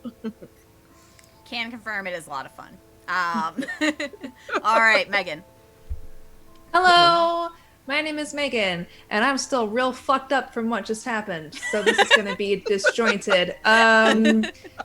When I'm not here, you can find me at Chromatic Chimera. We just finished the season 1 of the game that I'm on, Steam Spell, and we're taking a few weeks off, which since it's every other week, this translates to like a month off. So if you want to hang out with me, the best place is to just stay here at the Onyx Path. Next week, chill with us again. Find out what's going on with the haunted zebra. It'll be great. I also am on Twitter where I post a lot of gay stuff and Black Lives Matter stuff. If you're into that, you can follow me there. And occasionally I do stuff on Twitch, usually karaoke, because that's how I party. Till next week. All right, Rune. Hi, I'm Rune. I am a freelancer for Cubicle 7 working on Age of Sigmar. You can find me here on Saturdays, my own stream on Sundays, and you can find me on Goldheart Gaming on Mondays. And we're back next week doing some planning sessions, so come hang out with us while we gremlin it up. Yeah, on Twitter is RuneCell, and that's me. So yeah. Very nice. And Shawnee. I'm Shawnee. You can find me on social media at Showcat Cosplay, as well as under the Moe Cafe on Twitter. I actually have been producing some content lately. I was on a little break, so just go check out a lot of the new stuff I've posted. You can also catch me in June's issue for Cosplay Zine magazine. Definitely do. Nice. All right. Last but not least is me. I've been your DM. My name is Corinne. I do this on the weekends, on Saturdays. And I play lots of other stuff the rest of the time. If you've liked this style of DMing, come back here, because this is where I do it the most. But you can also find me as at Manic Pixie Girl on Twitter. Or on Roll the Roll, which is my home channel. And if you want the theme song, which you heard during the starting soon, you'll hear again during the ending, check out the Simulcray on Twitter. He does great work. All right, that's it. Say goodbye. We'll see you all next week, everyone. Bye, guys. Bye. Be good. Wash your hands. Wash your hands. Yes, wash Take your care hands. of yourself. Stay inside. Stay inside. Wear Don't go a nowhere. mask. Don't go nowhere. Do all the things you're supposed to, please. All right. Bye. Bye, everyone.